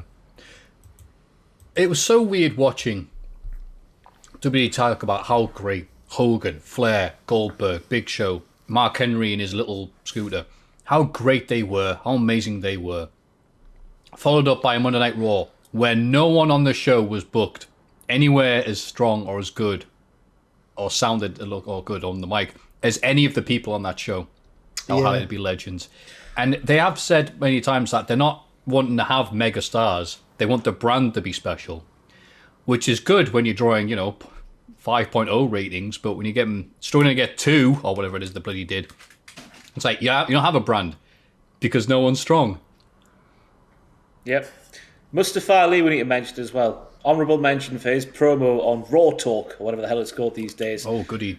Where he basically just sat there and went, you've had a 3-hour pissing show, and you've not put anyone who's actually active on the roster on it. You set of bastards. That's what the problem is with this company today. You rely on the nostalgia too much. I want my time to shine now. So good on Mustafa for cutting that promo on Raw Talk. Yeah, but him doing that on Raw Talk, as opposed to having Retribution beat down Hogan. Say, all right, cool. That would have been it, wouldn't it? Imagine that. Imagine Hogan taking a whatever move Dijakovic does these days. Sorry, T-Bar. Hogan cutting promos. Listen up, Slapjack Jack. Anyway, moving on. AEW Dynamite New Year's Smash Part 1. The following segment is paid for by Tony Khan. Someone in the mailbag. Did you see it on Twitter today? I saw you tweet about it, yeah. Someone sent it in, the mailbag email today. Is it actually Tony Khan? I've got no idea. It's not like, but someone's playing games and it's good to have fun, isn't it? If it was Tony Khan and he only gave us a $5, I'd be livid. I'd be so cross. All these songs he's buying, he's got no money left, has he? What song would you like Tony Khan to buy you? Have a song purchased. Oh. The Boss by James Brown. Oh. Just had me walk down the street to that in a boombox. I can't really think of. I'd like Going Loco down in Acapulco by the Four Tops. Oh, that's a good one. I probably have the new version of the Godzilla March that used in King of the Monsters. Well, if you've got a tenner, you can have it. Here comes Maffew. Just walking. two little bags. The Young Bucks teamed up with SCU to beat Jack Evans, Angelico, and The Acclaimed. Yay, The Acclaimed. John Cena. That is the noise he made. Yeah. We're John Cena. That's just petty. If we're John Cena, you're Marty Jannetty. That was the whitest thing I've ever done. That's not how he did it at all. That was really bad. That was even whiter than you singing Baby Got Your Money by ODB. Hey, don't. I'm good at that song. We like to think we are. So great. Yeah. But no, this was... giving me any problems. Rob! Ross, this was me and Maffew one night in Rise, thinking we were proper hard, because that song came on. Anyway, afterwards, Daniels and Kazarian revealed that they'll break up once they next lose a match. But that won't be when they wrestle for the Young Bucks tag team titles. Oh, no. They're going to break up. That's sad. Neither of the... Okay, maybe Kazarian, but Daniels should not technically be wrestling at the level that he is, at the age that he is.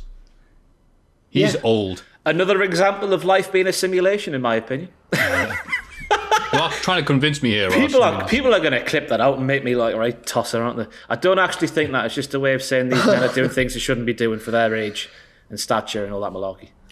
I did see a tweet last year that said, like, my parents, when they were 25... Wow, I have all this money saved up and I have the deposit my house sorted out and my life is going great. Me at 25.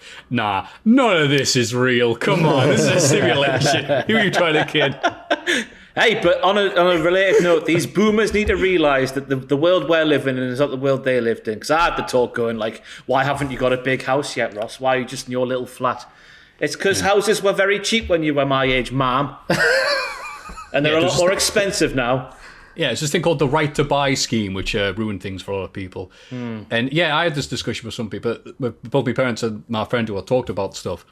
And it was weird, like how you're made to feel like you are an odd person because you haven't lived that life where, oh, I know exactly what I want to do when I'm 15, and you do it, and like, oh, now I have this, and the mortgage is sorted, and blah, blah, blah.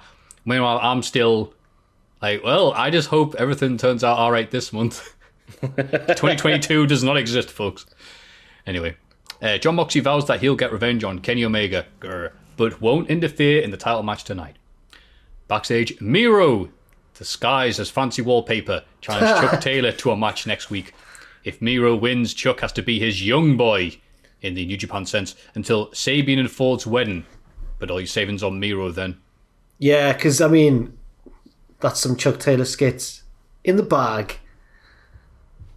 If Chuck Taylor wins, I'll be very surprised.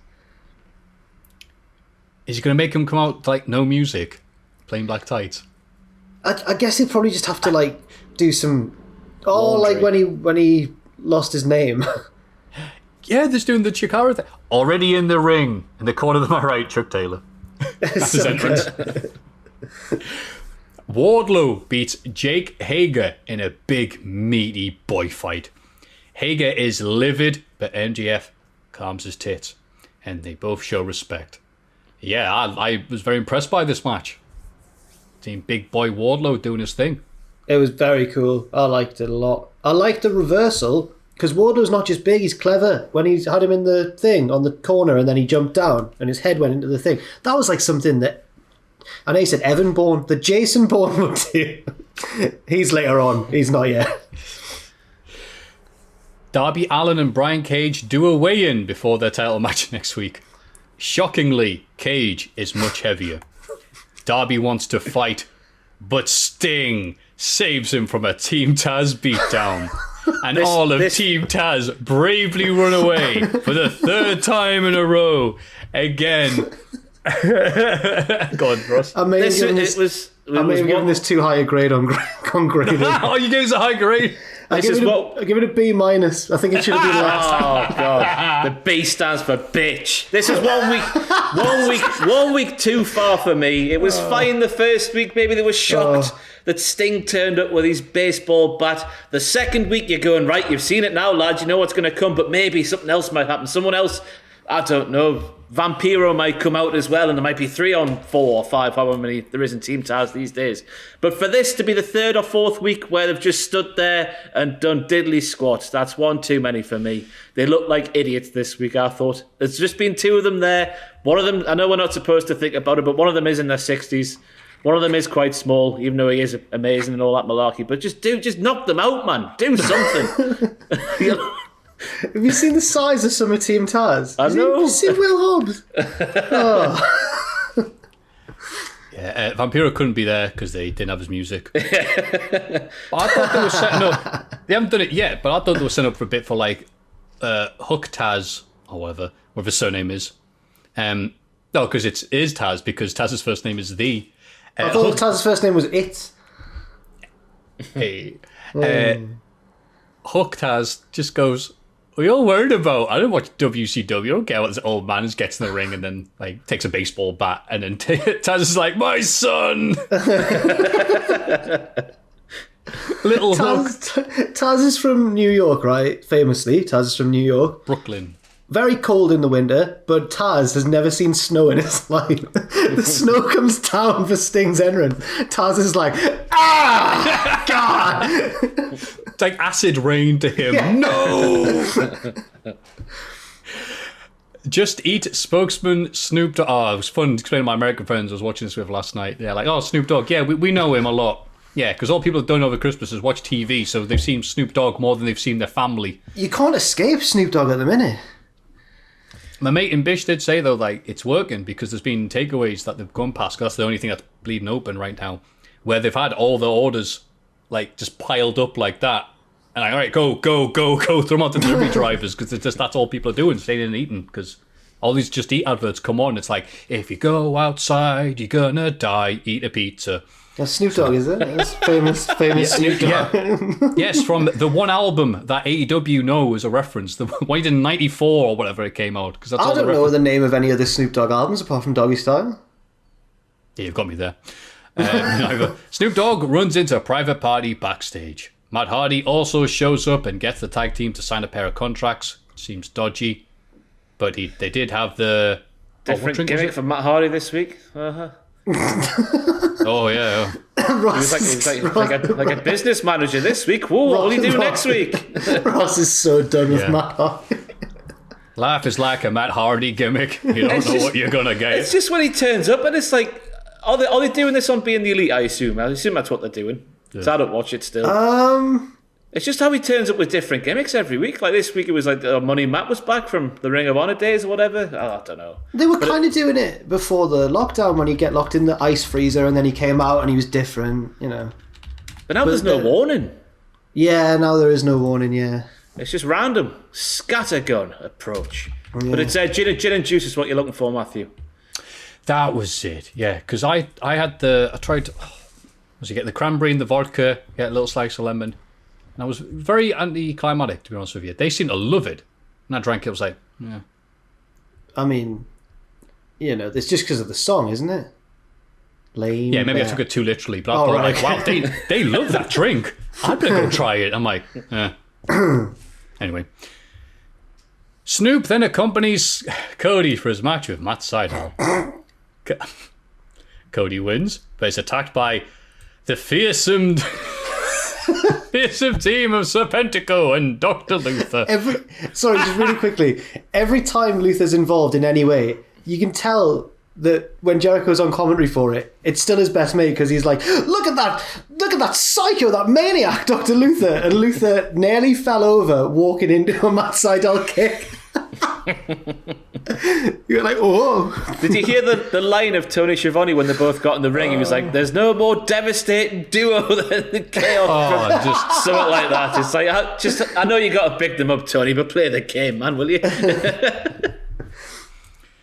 I also mentioned before, Tony Khan's mentioned on Impact Wrestling, he went, wow, Impact may be hard to kill, but $7 billion can buy you a lot of ammunition. So hopefully that means he's going to show up with a AK-47. And the cops go and go, what the hell are you doing? And he just throws bags of money at them. They go, have a nice evening, Tony. Anyway, Cody wins, but is attacked by the dynamic duo of Serpentico and Dr. Luther. Sydal saves Cody, and then Snoop Dogg hits a sick top rope splash on Serpentico. I went with the Snooperfly splash. Oh. But I did like online the 420 splash. Mm-hmm. Doobie drop, I went for my video today. That's a good one. Or the drop it like it's what was it? Lukewarm. Drop it like it's Drop it like it's lukewarm. Yeah. Also, Jim Ross saying ain't nothing like a G thing or something like that. Yeah.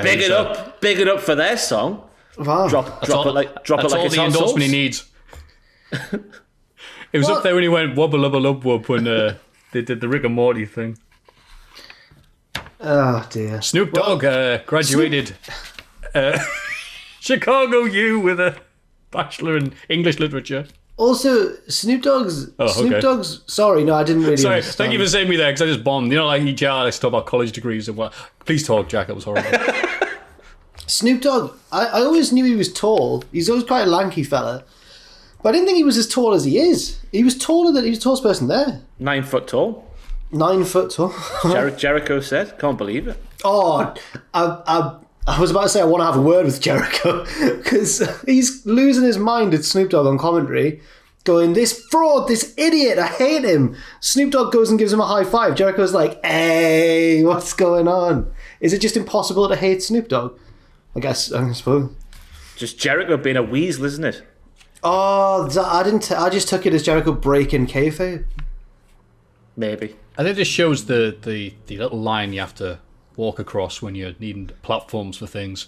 I hate that guy so much. Oh, wait, he'll do my show. Snoop Dogg, my best friend. Do you believe in COVID? And despite being terrified of her, Hikaru Shida just about manages to beat Abaddon and retain her AEW Women's title in a match that got way more time than AEW Women's matches usually get this time of the Dynamite, and I was very happy for that. Loved it. Thought it was very good. I also liked Abaddon attacking Shida during her entrance, so the AEW graphic guy couldn't misspell Shida's name the third time in a month. Well done. I thought it was good because it was different, wasn't it? It was it was unique because Abaddon shouldn't wrestle like a normal wrestler, and she didn't. So I liked it. I didn't like how much they said the word gimmick though during that match. Oh, Why do we need? We know it's not real, man. We know it's not real. Just we don't need it spelled out every minute. And he swore again there. I need to go to bed. I think.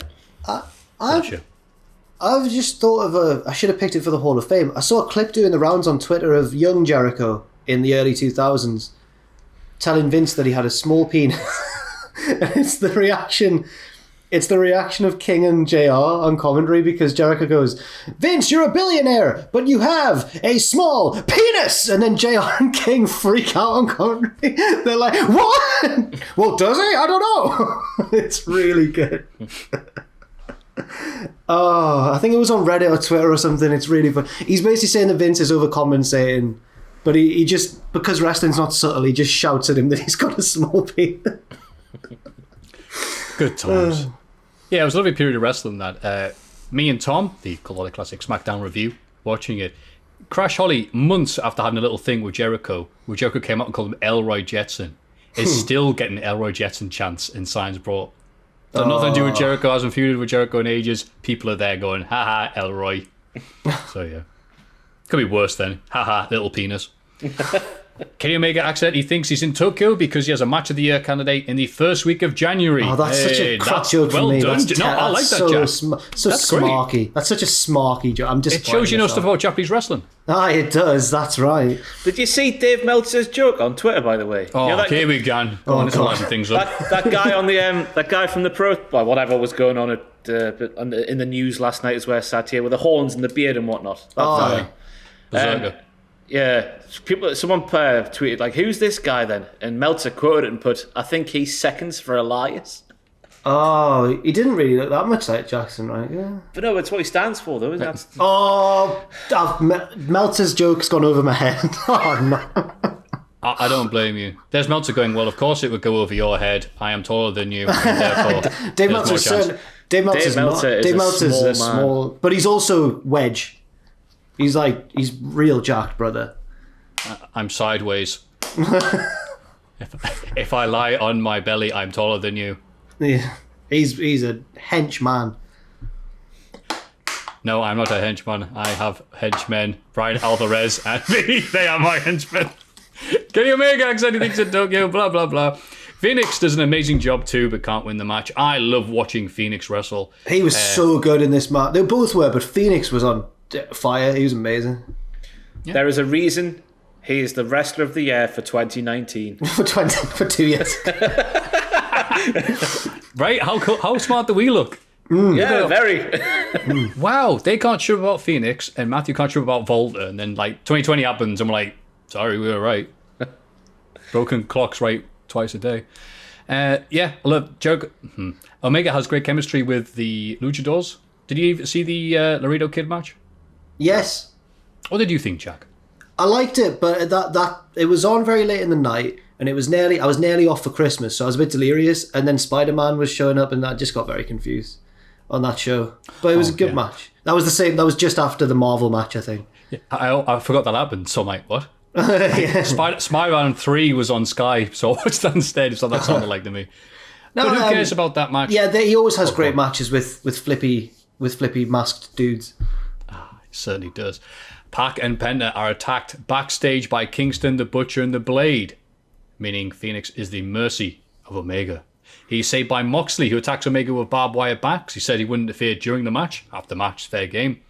But then he's attacked by Gallows and Anderson. What? Several members of AEW Dark attempt to jump the guardrail and then get beaten down. The Bucks come out to calm them down, but Omega and the Good Brothers throw up famous hand signal. And the Bucks join in to close the show. Wow, I can't believe the famous hand signal throwers and you can't say that because New Japan owns the copyright, are back together. What are they going to call it? Team Famous Hand Signal. Yeah. Gotta hope. TFSH. Yeah, I mean, a hell of a way to start 2021 for AEW for a great angle like that. It means they're sorting out some of the elite, getting a bit awkward because obviously Cody's doing his thing. The Bucks are kind of good guys, kind of bad guys, kind of who knows. and Omega is a fanny. So it actually makes sense for Omega and Bucks to get together because they're definitely being fannies right now. Cody can do what he wants. And that's all the members of the Elite. I liked it, Maffew. I liked it. Did you? Oh, yeah, and I can't wait for them to get beaten down. Ross? By Sting. Yeah, I don't know what to say about it, but it's certainly interesting going forward. They were wearing the Impact belts as well, the tag belts. That's because, Jack, right? They are the Impact Wrestling Tag Team Champions. They are, which I forgot. So when they showed up, I was like, what? But then I remembered. Because they've not been champions for that long, I don't think. But it was really exciting. I liked when all the lads from all the lower carders tried to jump in from the heel and the face sides. It's a war.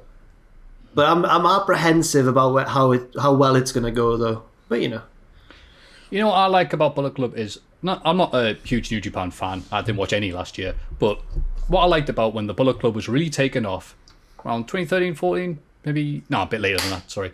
When the shirts properly started doing things and the Bucks joined and everything else like that. There have been many times when I've gone up to people wearing shirts. Like if I saw you in the street, Jack, I didn't know you had a Macho Man shirt, I'd say, hey, Macho Man, great. And 50% chance of you turning around and going, sod off. Not responding or doing anything. But when people had the Bullet Club shirts on, you go up to people and go, hey, too sweet. And they'd always go, oh, too sweet, man. And it's nice when things like that bring people together. I told the story on the podcast once about being blown off by someone, another wrestling fan. No, it was. Oh, it's going to sound weird now. It was in the Chillingham Arms at the bar. And he was. I think I told the story already, but he was talking to a girl, which I think's why he couldn't let on that he knew wrestling. Because I walked past, he was had a Young Buck shirt on or whatever. I was like, oh hey, wait, because I was drunk, right? I wouldn't normally. And he just looked at me and just didn't do anything. And I was like, you little snake, you snake. You're just trying to impress her by pretending you don't know about wrestling. Yeah. Awful day. Sensible lad. NXT New Year's Evil, which seems a bit late. Oh, I should clarify. I've only seen the highlights, but everyone said it was also a very good show.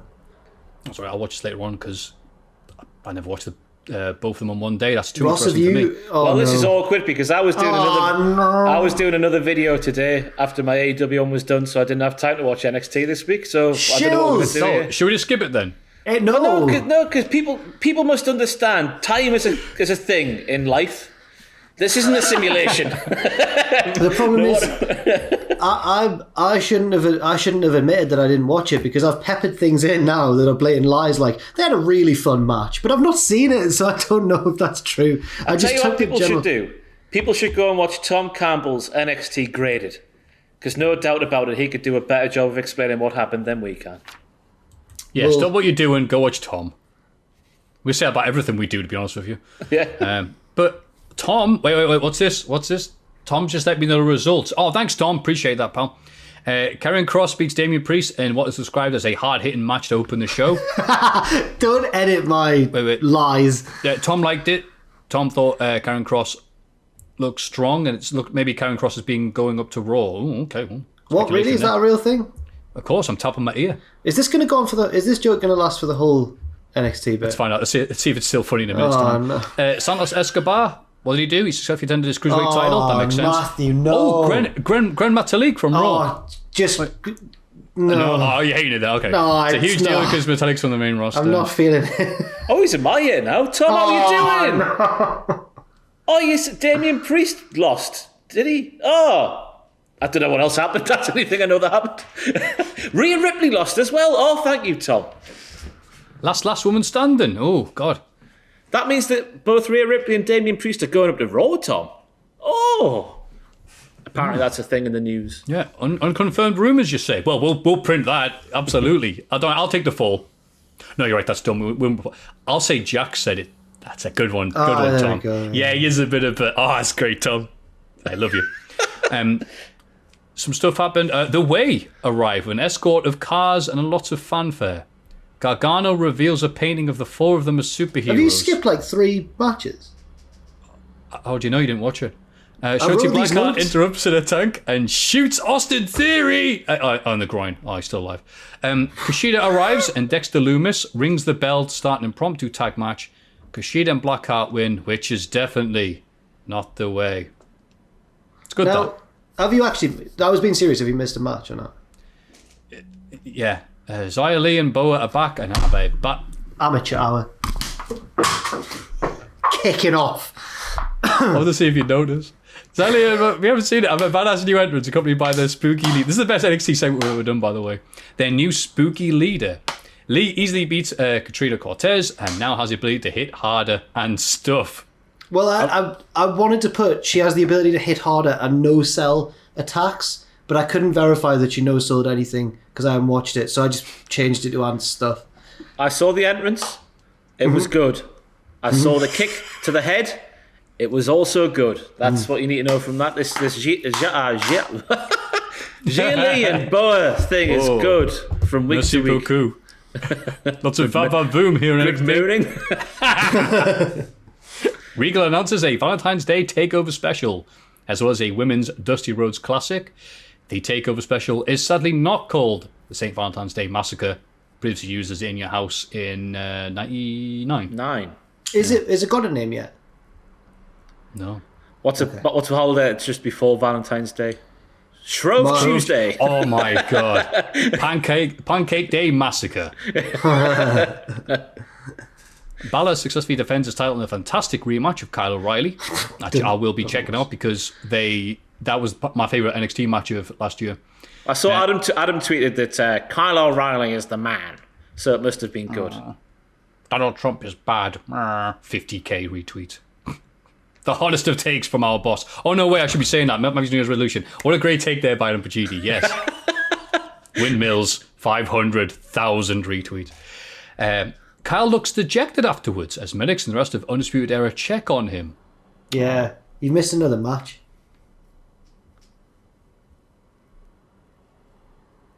What was it, Jack? It was Raquel Gonzalez and Rhea Ripley's match. No, Ross already did that. It's my fault. I love it. This is great. You haven't written any of it. You haven't seen any of it. So one can say anything. None of us could confirm it. No, they're not. It was a really good show, apparently. Allegedly, it was a very good show. It was a very good show. Yes. On Twitter, when I was live watching and live tweeting stuff about AEW, people saying, wow, a very good episode of NXT. You should go all watch it. Yeah, early's convenience because it's on the network. I stayed up to watch AEW last night and wrote graded last night. So today, to save myself a bit of time. You know what? Why don't we do the podcast on a different day? What are we doing to do it on a Thursday? It's the busiest day of the bloody week to watch all of the wrestling. So, we started the podcast before AEW was a thing.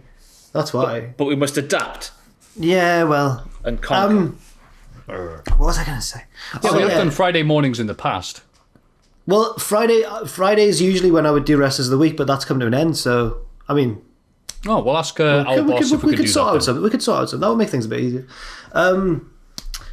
Yeah, so I stayed up to watch it, and then afterwards just thought I'd check in on Adam's YouTube reactions to see which one he was watching. He was watching NXT, but I caught it right at the end, so he was like, right, I'm going over to Twitch now, come on. And then I went on Twitch to see what that was about, and I tried to get his attention in the chat, but what it reminded me when you were talking about his retweets, he's so popular now. I became one of the chat. I'm seeing a message go up going like, it's me, notice me, Adam. And people are just going, you just go like doing memes that I've never heard because Adam's streams now have got their own little subculture of like jokes and stuff that's so dense. I don't understand any of it. But Adam's there going like, yeah, leader. I don't know what leader means. And he's trying to start a revolution. That's what we do before he does the team meeting with us every Friday, remember? We all go, no, right, say I'm not invited to these team meetings. He goes, say it, and we all go, leader. It's funny because it's exactly the sort of thing that he would do. Oh. I have seen some of it. I did watch a bit of his Twitch, and yeah, he didn't notice me either because it's thousands of people in the chat. Who cares? And he was watching an episode of Blind Date, and it was 3 freaks were talking, and they were like, it was like, oh god, the Cultaholic Wrestling Podcast. Yeah. but even worse because the guy was like, well, Scylla, my thing is animal poo. I was, what? He goes, yes, it's my study, and it's a bit of a hobby actually. I brought some with me, and we had a little I don't know how to describe it, but it was in a bubble. It's like, here's some elephant poo. and all this. This is for a dating show. And the other guy was just... Well, everyone decided in the chat he was a dog nonce. And then the woman came out, and she was stunning. It was the most brutal story I've ever seen in your life. It was beautiful, gorgeous. It was like, oh no, I can't stop watching. Oh no. So no wonder he's such a success with all these shows he's watching on Twitch. He watches some mad stuff, does Adam? Some mad stuff. Check it out at twitch.tv/Cultaholic. Yes. I think mine's Saturday, you have your days. Wednesday, and Ross? I think I'm going to start tomorrow. Today, now. Whoa, Friday. Yeah, and Bacini will do every other time that we're not streaming anything, apparently. Bless him. Well, that was the week of wrestling. Let's move on to the rest of the show. Let's have a rummage in our mail bags. Now let's have a little look in the mailbag. Number 1. Hi, it's Jimmy from Boston. I hate your podcast. What a start. You have made lockdown much worse. What? The only reason I listen, not watch, because I can't stand your faces, is to study the minds of people who enjoy this utter garbage of a podcast. Wow. It's amazing so many people enjoy mediocrity. Speaking of which, what in your opinion is the most mediocre wrestling match in your opinion that most people seem to enjoy? I would say thanks, but you all give me nothing to be thankful for. Go F yourselves. Cheers. I think my favourite bit there is the start. He doesn't leave his name until the end. You're right, it's Jimmy from Boston. I hate your podcast. Everyone knows Jimmy from Boston. I'm sure a lot of people from Boston are like, yeah, sounds like a Bostonian. Yeah. I'll tell you what, though, this might be the last ever podcast, because breaking news from BBC is we're sat here on Thursday, the 7th of January. Oh, no. Boris Johnson says President Trump was completely wrong to cast doubt on US election result. That's it, we're going to war. Oh. I mean, many people have speculated what people do, and people mean people, prime ministers in power, when things are going very badly for them, is start a conflict with another country. And everyone go, well, who the hell could we start a country with? We've left the EU. I wasn't expecting America to be the answer to that question. Oh. National service. Oh, good, I'm 33. I'll be doing Dad's Army. Oh, yes! Get in. Who do you think you are kidding? Sorry, Dad's Army was a popular UK comedy show from a few decades ago. Anyway. Jimmy from Boston's amazing question. I love that you selected this one. What is a match that most people find mediocre? No, that you find mediocre that most people think is great? Jack, why don't you go first? Well, I've used this as an answer before, and it drew outrage when I said it from YouTube, but I'm going to say it again. Pride. No, it's Triple H and The Rock, Judgment Day 2000, the Iron Man. Yeah, I know. Maybe I've just not watched it for a while, but I used to hate it because of Undertaker's stupid interference. But that's not mediocre, though, is it? That's just something I didn't like. I'll go for Baron Corbin and Dolph Ziggler's feud on Monday Night Raw in 2016. Because I thought it was pish. I thought there was nothing to the rivalry, but they did it like 27 weeks in a row, so somebody must have liked it. So why else would they do it? That's a good thought there. The one I'd usually say would be Bret Hart versus Shawn Michaels at WrestleMania 12. I love that everything else these two did together. That Iron Man match is just two people having an argument and not wanting to concede. But I've said that so many times. Oh! Can I say Gargano? Yeah, Say Gargano. I'll go for... NXT that doesn't involve a woman. I'll go for a recent one. I'll change mine. What was the second match that Roman and Jay had? Hell in a Cell. A very dramatic one. Yeah, but I think they did everything good in the first one, and then the rematch was just more of that. And then obviously I saw the response afterwards, because me and Owen sat and watched it and kind of were like, And then went on Twitter and Pacini's like weeping and proclaiming it the best match he's ever seen, and everyone's agreeing with him. And me and Owen were like, have we missed something here? So yeah, that's my answer then. I saw many people that divided many people's opinions, because it was one of those talking, plot matches. I'm going to yell the story to you. But that was like, fine. wow, it's literal storytelling. But I think it worked because the feud was so good. Right. Yeah. I can see your point there. But yeah. Right. Cool. Let's just continue crapping on things that people like. We've dodged that. Any Stardom matches that you thought were mediocre? Or? No, just Gato move. Oh, I see. Number 2. Hey, gang. This question might seem tailored to Maffew. Oh, great. Is it more hate? That's because I thought of it right around his birthday, but time isn't real anymore. That makes sense. We've seen a lot of metal in wrestling, like the Hangman / Kenny Cinderella package, and Poppy Io Shirai entrances. And my question, if there is more metal or music in general with wrestling, what would you want that to look like? I'm a big fan of the NXT loud themes, and when bands do specific theme songs, especially when they support smaller bands. This relationship could even extend to the wrestling puppets, since Bruce Dickinson's accent of birth puppet could beat Puppet Jack up, even with its 2x4 nails. I know what he's referring to, so yes, you did send this to me. Maybe during War Game season, Sabaton could be the theme. Nice. Or even make a song about the main event. Go crazy. Thanks so much for helping making this lockdown so much better. Ayona from Chicago. 16. Wow, look at that, Chicago fans. A nice Chicagonite? Whatever. Person from Chicago, not like that Boston. P.S. A few years ago, I sent in a question and mentioned the WrestleMania Scooby-Doo special and my age. And Maffew assumed I was faking my age, and I just want to say I think a lot about that because there's no real way to prove my age at all. Oh, okay. You were like, no, she's older than that. That's rubbish. I think it was weird to hear like an actual kid. Maybe I'm thinking about this because I don't remember it. Someone saying, I watched the WrestleMania Scooby-Doo special and they put the age there at 14. I'm like, a kid actually watched Scooby-Doo. You think it would either be a young like an infant child or ironically watched by a 30-year-old. You don't think it's going to like be yeah. That's happy. It's so weird. Like a child watched a cartoon intended for them. Madness. But more metal, more heavy metal, more bangers in wrestling. We had the likes of Motorhead, Pantera doing the song for Rob Van Dam where they sampled the chorus.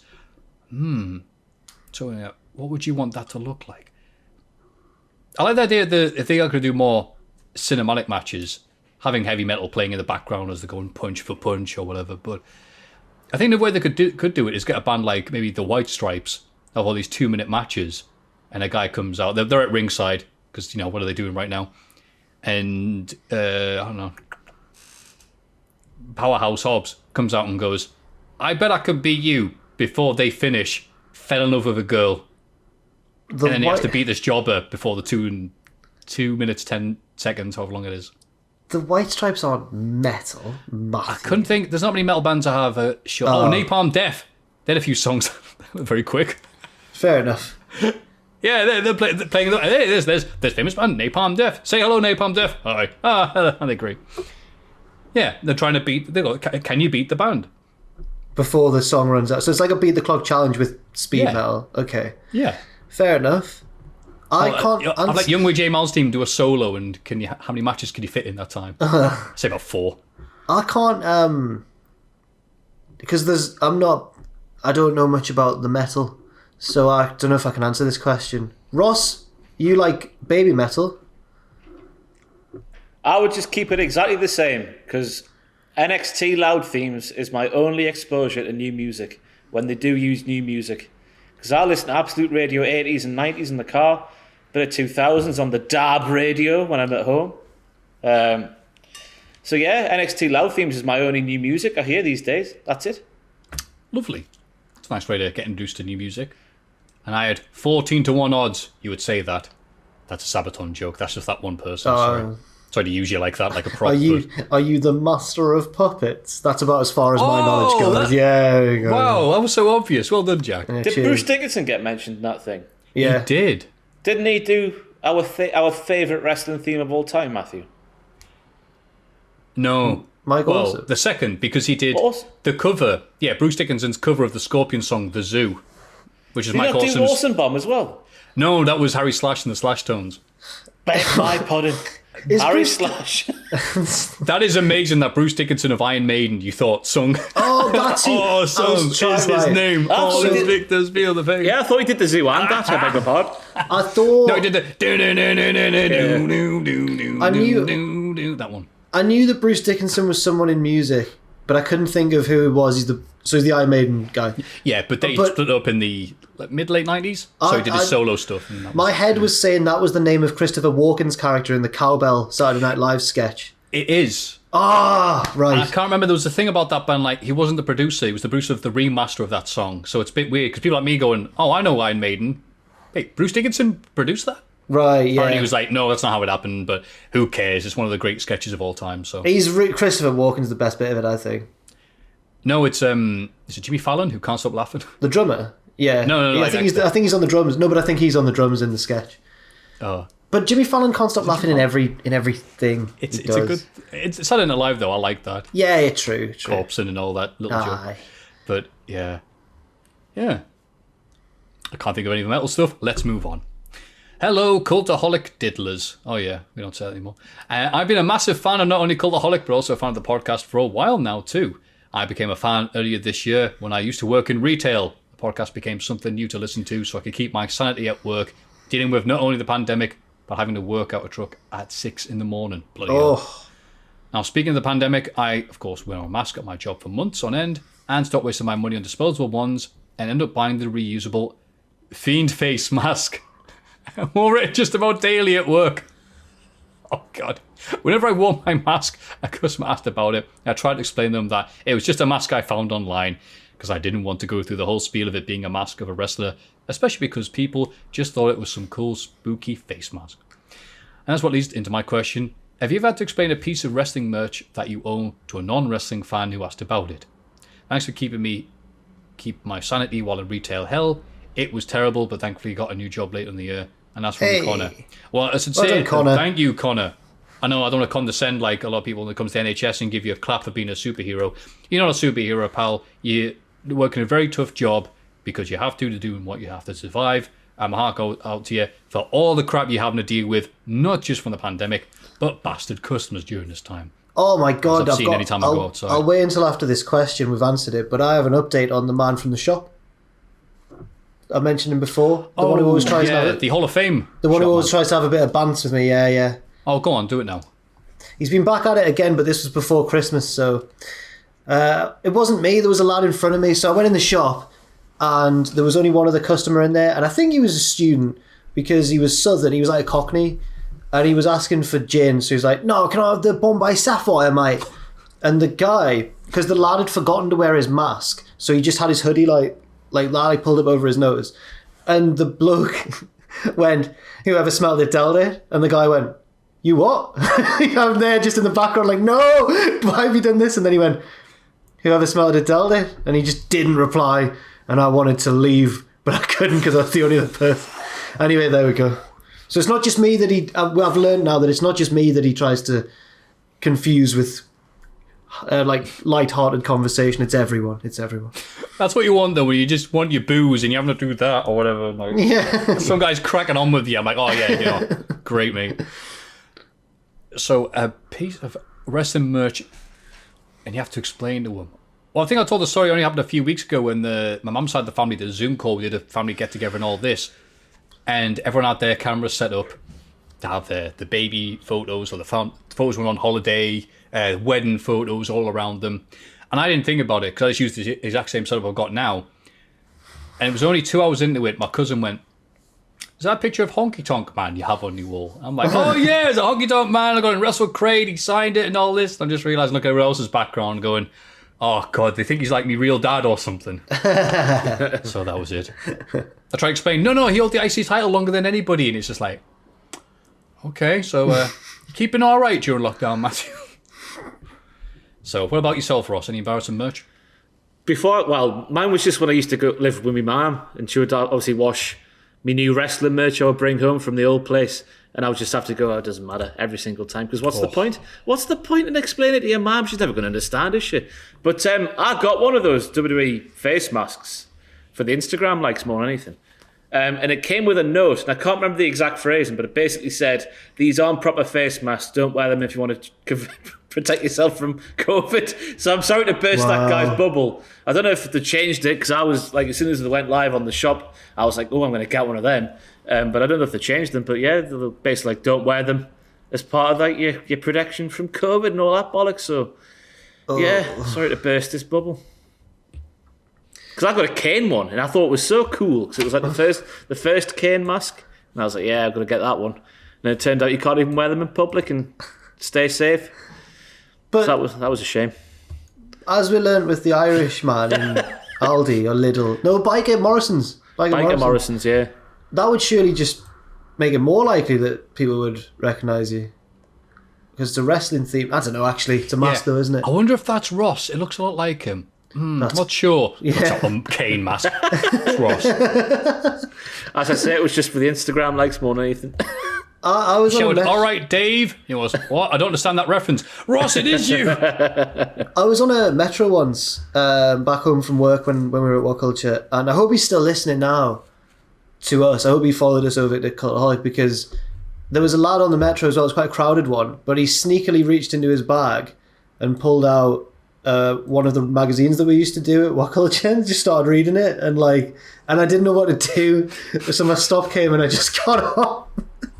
Man. No, don't worry, because it was really crowded. We weren't next to each other. It was quite crowded, so I'd have had to it would have been really awkward.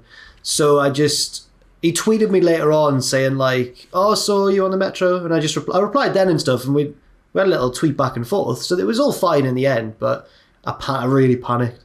I would have done the same. What are you meant to do there? Go, aha, there's the magazine I appear in. Are you enjoying it, good sir? A lovely choice of cover there. You went for the Martin Kirby one. That's my favourite. I would have done the exact same. Yeah. I'll go up to him and goes, I heard he's a dick in real life. I saw a lad on Halloween once in a Pachiti Club shirt in Rise. Oh my God. And I was drunk and I ran over to him and I was like, oh my God. And he was like, yeah. And I went, yeah, I work with him. Yeah. And the guy went, I saw you here last week. I was like, oh, damn it. Oh, no. Yeah. Yeah, don't you remember, Jack? Country road. What do you think about Roman Reigns' Porsche, mate? Yeah. Missed that. I missed that because I know as soon as we go to Rise, there'll be people who will do that ironically. Hey, what do you think? Do you think 205 Live's underrated? I'm just joking, man. Mention on my podcast. Yeah. That'd be great. I don't have an example of the question from the email, but I've already told the Metro story, so that'll count. That counts. I loved it. It was a nice story. Question 4. Ooh, and if the guy still is listening to us, please do write in. Please do. The guy from the Metro. Number 4. Hello and obligatory thank you for all you guys do. You got me back into wrestling and provide my entertainment at work. Off topic, I'm very sorry after this week's Raw that you're back into wrestling. Recently, after seeing all of Adam's social media posts, I have started commenting on AEW posts about Sting, saying it's obvious Darby Allin is his son, and sadly they keep removing it. My question is, what's your favourite illegitimate son storylines? And I'm wondering how many wrestlers have blocked you guys, especially Maffew. Once again, much love to you guys. You've been the white chocolate macadamia nut cookie to this soggy biscuit of a year. Oh. Best regards. Festive game of soggy biscuit when they went home? Did you? It's a bit depressing doing it with yourself. Best regards, Jacob Glarpinsons. P.S. That's not my last name, but I thought it would be funny to hear. Glarpinsons. That's amazing. Thank you, Mr. Glarpinsons. Did you write this question just to say how annoyed you are that Adam keeps on deleting your tweets or messages or whatever? No, I think it's AEW would get rid of them, not Adam. So, seeing all of Adam's social media posts, I've started coming on AEW. Oh, right, okay, about Sting. And does that mean that they actually are building to that, and they don't want him? They can't be taking someone's tweets away. I think this guy's being very diplomatic. I think whenever you say, I only hit the car a little bit, and you looked and it's near windshield left. So I think he's doing a lot more. Mr. Jacob Glarpinsons.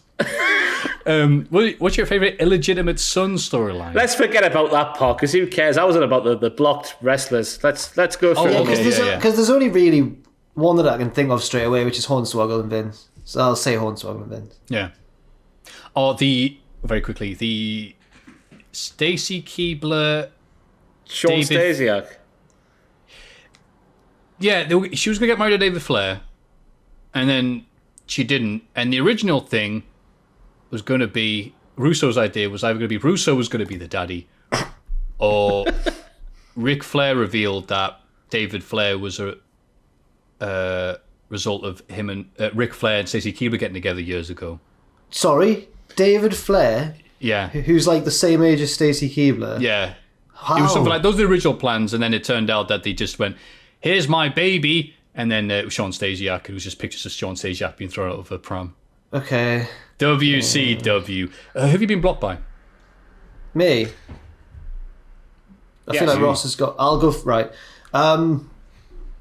R-Truth, Shawn Michaels, yeah, and Sin Cara and Kalisto around the same sort of time.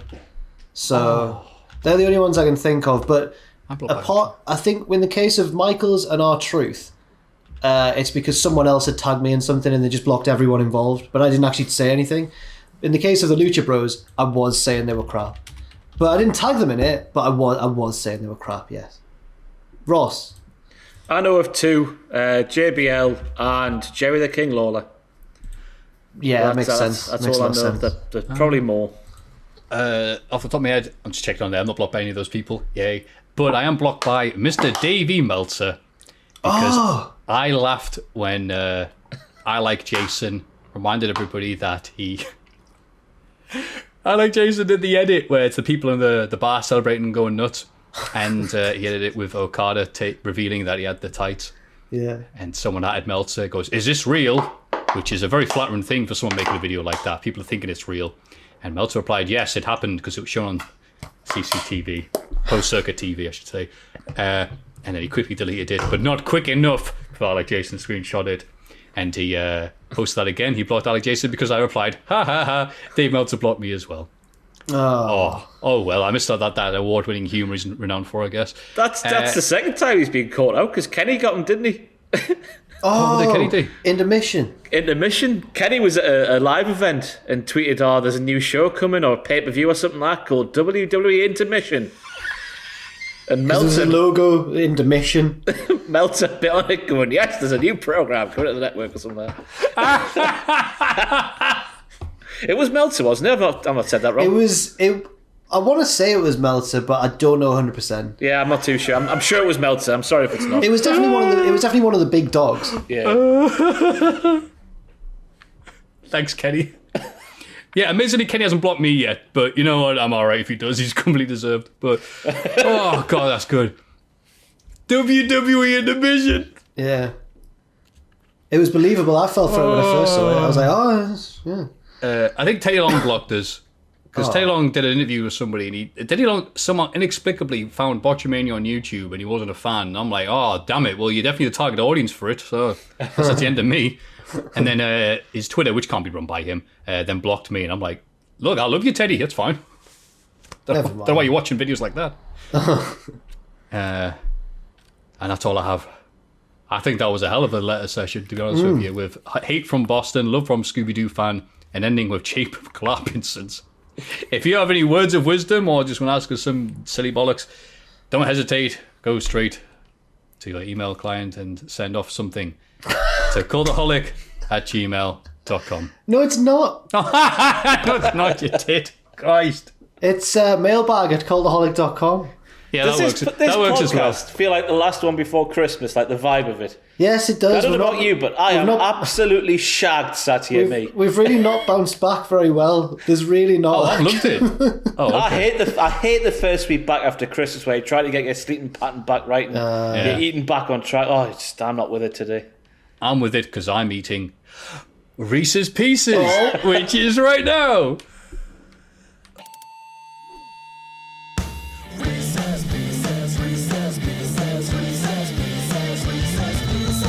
Oh, right now it's time to jostle the packet. Right next. Which one do you have, Maffew? Can't open it. I have Reese's White. Because Let's do a mukbang. Do a mukbang on the podcast. Come on, get that microphone right next to your mouth. Vince mukbang. Yeah, have you, Ross? I want to get your opinion on this because we've been doing this for the same amount of time, and I've eaten on camera when I've had to for part of a skit or something, but I don't really like it. I feel a bit uncomfortable eating on camera. What do you think? It depends on the context, doesn't it? If I'm just sat there on the podcast eating a sandwich, I think that's inappropriate. Because when I tuned into Adam's stream this week after he'd done his NXT reactions and he was on Twitch, just gets some Marmite out and starts just making a sound. As he's like reading comments and stuff, he's like, "Thank you very much for the bits. Got this Marmite here." It's so funny. I didn't know what to think of it. I wouldn't have the ball. I wouldn't have the goal to do that. The sheer arrogance to start eating like that on camera. Just not even not proper taking his time as well. Like butter was on there. It was really good. I saw Andrew just before Christmas there. I saw next door all the spreads in the world were in the office because Andrew was doing a stream where I didn't see it but apparently just sat there for sort of 6 hours, buttering bits of toast with like spreads and different Marmite and. Maybe it's a thing they've got going on the Twitch. I don't know. I don't know how Twitch works. Oh, Ross, I have a confession. I've just remembered there. Right, I went into the office the other day. The other one, not the one that you're in. Obviously, we kept a distance. But I went into the office to record some voiceovers, and as I turned the corner, I saw you going into the one that you like work in, and I didn't say hi. You were too far away, and I didn't shout. And I feel terrible now. For God's sake. I know, I'm so sorry. I was coming around the corner, you know the fence outside the car park fence? Yeah, I mean... I turned right and I saw you go in and I could have gone, hey, but, you know... And I wasn't even looking at you. You were going in. You were already halfway through the door. God, I wasn't even looking at you and you didn't even say hello. And I was walking away from you at the same time. Oh, I'm not going to sleep tonight thinking about that.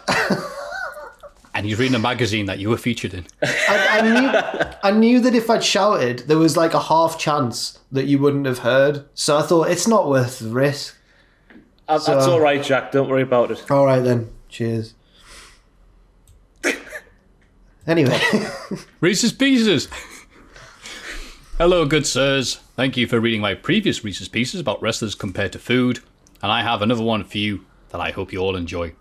I was listening to an old episode of for some reason it says Jum Cornette, Jum. Jum Cornette, we can't say his name for legal reasons, I guess, drive through, and he was talking about how the upper management shaved his top heel's head without any notice, and it ruined the wrestler's look. Who's that? That's right, it's from the Bashams. Doug or Danny Basham, wasn't it? That's right. This had me, what did he say? Was like, why did you shave his head? He goes, I wanted to see what it looked like. You're like, all right, why couldn't you just imagine that then instead of doing it? Anyway, this had me wondering about something.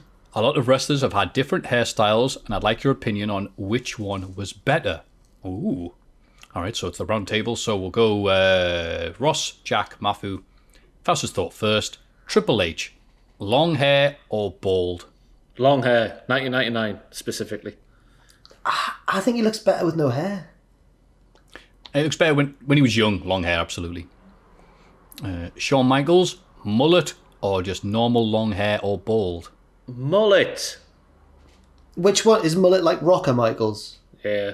Oh, I'm gonna fluffy mullet. I'm gonna go for normal long hair. Nah, the big old permy fluffy mullet out here. It's awesome. Steve Austin, long hair, short cut or bald? Bald. Doesn't look right with hair, that man. That's an easy one. Skinhead Austin. Yeah. Molly Holly, long hair or bob cut? Or bald. I was going to say. Bald, yeah. Blonde, long hair. I'm going to go for either, or whatever, because with Molly Holly, I can picture her as both equally. But you've got to pick one, Jack. All right, then. The earlier one, the long hair. Bob cut to go with her cousin, Bob Holly. Oh. Kevin Nash, black hair or grey hair? Oh, well, black. Wow. But if I was given the proper choices, I would go blonde, obviously. Yes. Big Sexy's always blonde. 100% agreed. Big Sexy, black hair. I have to pick between those two. Matt Hardy, long hair or crazy hair? Crazy hair. Like Hardy Boy's long hair. I'll go crazy hair, actually, because that crazy hair rejuvenated him. In the Lake of Resurrection or whatever. Sting, short blonde or long black? Long brown. It's brown, not black, innit? Yeah. It's not. No, it's black. Nah, it's brown. It's brown. Sting. Now Like it's Sting. Crow it's Sting. brown nowadays. Crow Sting was brown. Always was brown. Well, really? Starcade 97, when he hasn't got it wet, it's brown hair. Is Wait a fake minute. Sting the one with black hair then? I don't know. That's but- black. No, the real Sting's brown. I'm dying on this hill. Bollocks. Is this one of these Berenstein Bears thing that you... Oh, no, wait, actually, yeah, there is bits when it's brown, there are bits when it's black. Oh, Starcade okay. 97, when he hasn't got it wet, brown hair. If he had black hair, Hogan would have lost clean to him. It's just because he's got it wet. I bet Seth Rollins is a beautiful blonde boy. He's just put so much water on it. I'll go for Crow Sting hair. Long black or brown hair. Brown. Christian, long hair or short hair? Short. I'm going to go for short as a baby face, long as a heel, if I can do that. Yeah, that's right. Pick both answers as always. All right, long. I'll go with short hair Christian because I associate that with him being credible as a singles dude. 2004. That one. That Tyson Tomko era Christian. Undertaker, long hair, short hair, or bald? 2007 long. When he had the sort of the side shit. Oh, it was lovely shape on that one. Yeah, I'll go for the long. You got to go for long hair for Undertaker. Although I don't think I think I didn't hate it as much when he shaved it off. I thought I would think it was like, oh, that's not the Undertaker, but it actually made him look quite evil in that, so it's good. Honest with you, I wouldn't pick them. I'd pick Mohawk.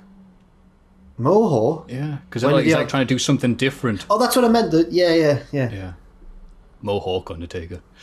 Kurt Angle, hair or bald? Hair. Yeah, hair, because that's when he was funny. Nah, bald. Bald Angle. He turned into a bit of a nasty boy then. Respect to Kurt Angle, though, for not waiting too long. You know, people do wait too long, don't they? Before shaving it off. We stop talking about John Moxley like that. I think it works with Moxley because he looks like kind of scruffy anyway. He's like Trevor from Grand Theft Auto. Okay, never mind. I had to think about that one actually. Yeah, you know what? That's a good reference. Yeah, cheers. Make it a bit older next time though. Finally, Terry Taylor, normal hair or red rooster hair? Oh, Red Rooster hair is the cock of the walk, that man. Yeah, that's Red Rooster hair all day. red rooster hair because he's poultry in motion. I love now listening to 83 Weeks and Something to Wrestle With and everybody else that's ever worked with him, including Cornette, who's like, yeah, Terry Taylor, what a backstabbing get. They all hate him now, like, oh yeah, because they read out bits from wrestling, like Dave Meltzer. That was a bad show, but you know who looked really impressive during this? Terry Taylor, what an underrated guy. And they're all going, wow, I wonder who sold him all those WCW news. Who could it have been? It's awesome. Thanks again for all you do, Ben Hagen from Louisville, Kentucky. Fantastic. What a lovely place that is. Did Ben? I recognise the name. Did he say at the start he'd written in before? Yes, he did. Yeah, I recognise the name. Yeah. Wrestlers compared to food. So Yeah. keep on, Ben. What a day that was. Ben, keep at it. Keep keeping this podcast canon. Here's a question, though. The hairstyles you've lot have had, because I know people will be asking this in the comments, maybe. Because Ross, before the bouffant you have now, you had it a bit longer. Is that right? Am I getting this wrong? Was it short? No, you had it shorter. No, I used to cut my own hair. I've got a Remington blade at home, which I used on Adam right at the start of Cultaholic when I shaved him bald. Well, like New Jack. What was the question? Yeah, well, yeah, me and Jack, well, I'd say each other's thing. So, me and Jack, what do you think hair looks better for Ross? The hairstyle he has now or when he was proper shaved? The one he's got now. It's the right answer. It's the true answer, but also it's the answer you should always give whenever anybody asks. You're right. Let's see if it works in this. Ross and me, what do you think about Jack's Ross hair and underneath Ross that and- hat? I'll tell you what, Matthew. I've changed. You obviously can't see it at the minute, but if you go and watch our recent AEW tier list, I've got a slightly shorter haircut now than I normally do, but I'm all right with it. I've always pictured you with that hair anyway. Really? Aye. I don't... You're one of these people whose hair doesn't seem to grow. Yes, it definitely does. If you go on that AEW thing, and you'll see I've got quite short hair for me, but over lockdown, the first lockdown, it got to an awful state. Then I do wear a hat all the time. So do you just take the hat off when you've had a haircut? I think... Or during. The reason I wear a hat so much is because, like, if my hair's all right, then I'm all right with it. But if it's on a messy day or just a bad hair day, it looks bad and I can't be arsed. So I thought if I just wear a hat for every video, I never have to worry about it. And I've now done that for years. So that's my thing now. You're like Liger with a mask. Very depressing, yeah. It's very depressing. Maffew, that's good. You've probably had the most hairstyles out of all of us. Yeah. I think I've seen a variety of yours on Facebook over the years. 8 rubbish ones and a few acceptable ones. So, Ross and Jack, do you think... Because I don't know what the hell I'm going to do with it. It just became, I'll grow it during lockdown, because lockdown's only going to be, a 3-month thing. We'll all be back to normal by Christmas. So now I'm like, all right, what now? You know what you need to do when the barbers reopen? Get the Tom Cruise feather. That would take you... Tom Cruise has he has it a bit longer. And it's in the wind, and it's all feathered and fancy. Oh, like Mission Impossible 2 Tom Cruise. Yeah, that one. Yeah, rather than Mission Impossible longer. 1. Yeah, right, yeah. I think that's what it's called when you get it feathered. I typed in Tom Cruise feather, and a bunch of photos of his jacket showed up, so... Hopefully the bar will know something else. Oh, God. Because he's 5'6" as well, so that'd be good. Don't say that. The Scientologists are coming for you now. They'll be outside your house. Sorry, if he stands on his wallet, he's taller than all of us. Tom Cruise is 6'4". Awesome. Well, a lovely discussion about hair to completely take away any of the momentum we had going to the next segment. If you have any Reese's Pieces, please send them to my address where I'll eat them on camera. And then we'll read them on this lovely show, but only if they're sent to mailbag@cultaholic.com. What is your address, Maffew? Well, I'm glad you said that. My address is... It's Cultaholics. Big question. What a lovely podcast. Yeah, it's only going to be that much more lovelier as we get on to the big question that people... That's not how it goes, is it? What do you mean? What a lovely podcast. That's not how it goes, is it? Yeah. I've changed it slightly. What a great podcast or whatever. Do I have to say the same thing every day? No, sometimes he changes it. Sometimes he says, what a fantastic podcast. Sometimes he says, what a... And then there's a reference to earlier on. Yeah. He changes it all the time. Does he? Sometimes. Yeah, like how I change the email address every week. I'm sure you just go, wow, what a great podcast every week. Sometimes. Oh. Well, just for the people watching, what a great podcast. That does sound more normal. That does sound more normal. I feel like I've just had a giant toke of a massive bifter. It's almost like when you see a Simpsons episode with a normal couch, there's no joke. They just all run in and sit there and you're like, oh, nothing, no gag. That's strange. That's it. Like a pie with no filling, Maffew on the Cultaholic Podcast. And this week's big question, what's going to happen with the Bullet Club? Because we want the hits, and we imagine everyone's talking about them. Yeah. Unless something else momentous happens between the recording of this podcast and what happens in reality, which usually happens. But for now, we'll hope that the Bullet Club's going to be a thing. But Jack, I'm interested. You being the token New Japan fan, Bullet Club is still a thing in the New Japan world, correct? Yeah. Right. Who's in it right now? Tama Tonga, Tonga Loa, Jay White, but he's been flirting with leaving. Evil, because he's evil and shockingly turned heel. Kenta. Kenta. I watched Wrestle Kingdom Night 1. Taiji Ishimori, El Phantasmo, and probably some other. Bad Luck Fale. I'm sure Haku still counts as a member, probably. And Gabriel Kidd. Gabriel for One Night in Nottingham. Yeah, that was a great show. Stevie Aaron.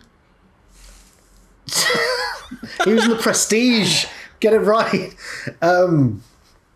But so I don't think I want the whatever we're calling them, the new Bullet Club US, the Elite. I don't think I want them to. I don't want it to take over again like it once did. I just want it to be a short to mid-term type length thing. And then I want Hangman Page to run through them one by one on his way to getting to Kenny Omega. That's how I really want it to go. But what I think will happen is they'll probably go a little bit overboard. It's like the Young Bucks. It's as if they used to be like an addict and they've just got a little taste of whatever it was they were addicted to. And now they're back. They're like, oh my God, they're just going to start super kicking Excalibur and everyone. And it's going to get a bit... I'm worried it's going to get a bit silly. But what do you think, Maffew? I'm interested to see how it will play out between the two companies because there's people speculating now that New Japan have new owners. There have been these little references now and again. Haha, no one's kicked out the One-Winged Angel, apart from his sexy friend Kota Ibushi. And you're like, wait a minute, why is he getting mentioned? Does this mean something's going to happen? Smash rhymes with dash. New Year's Dash. Dash and Smash. New Year's Smash. Of course it does.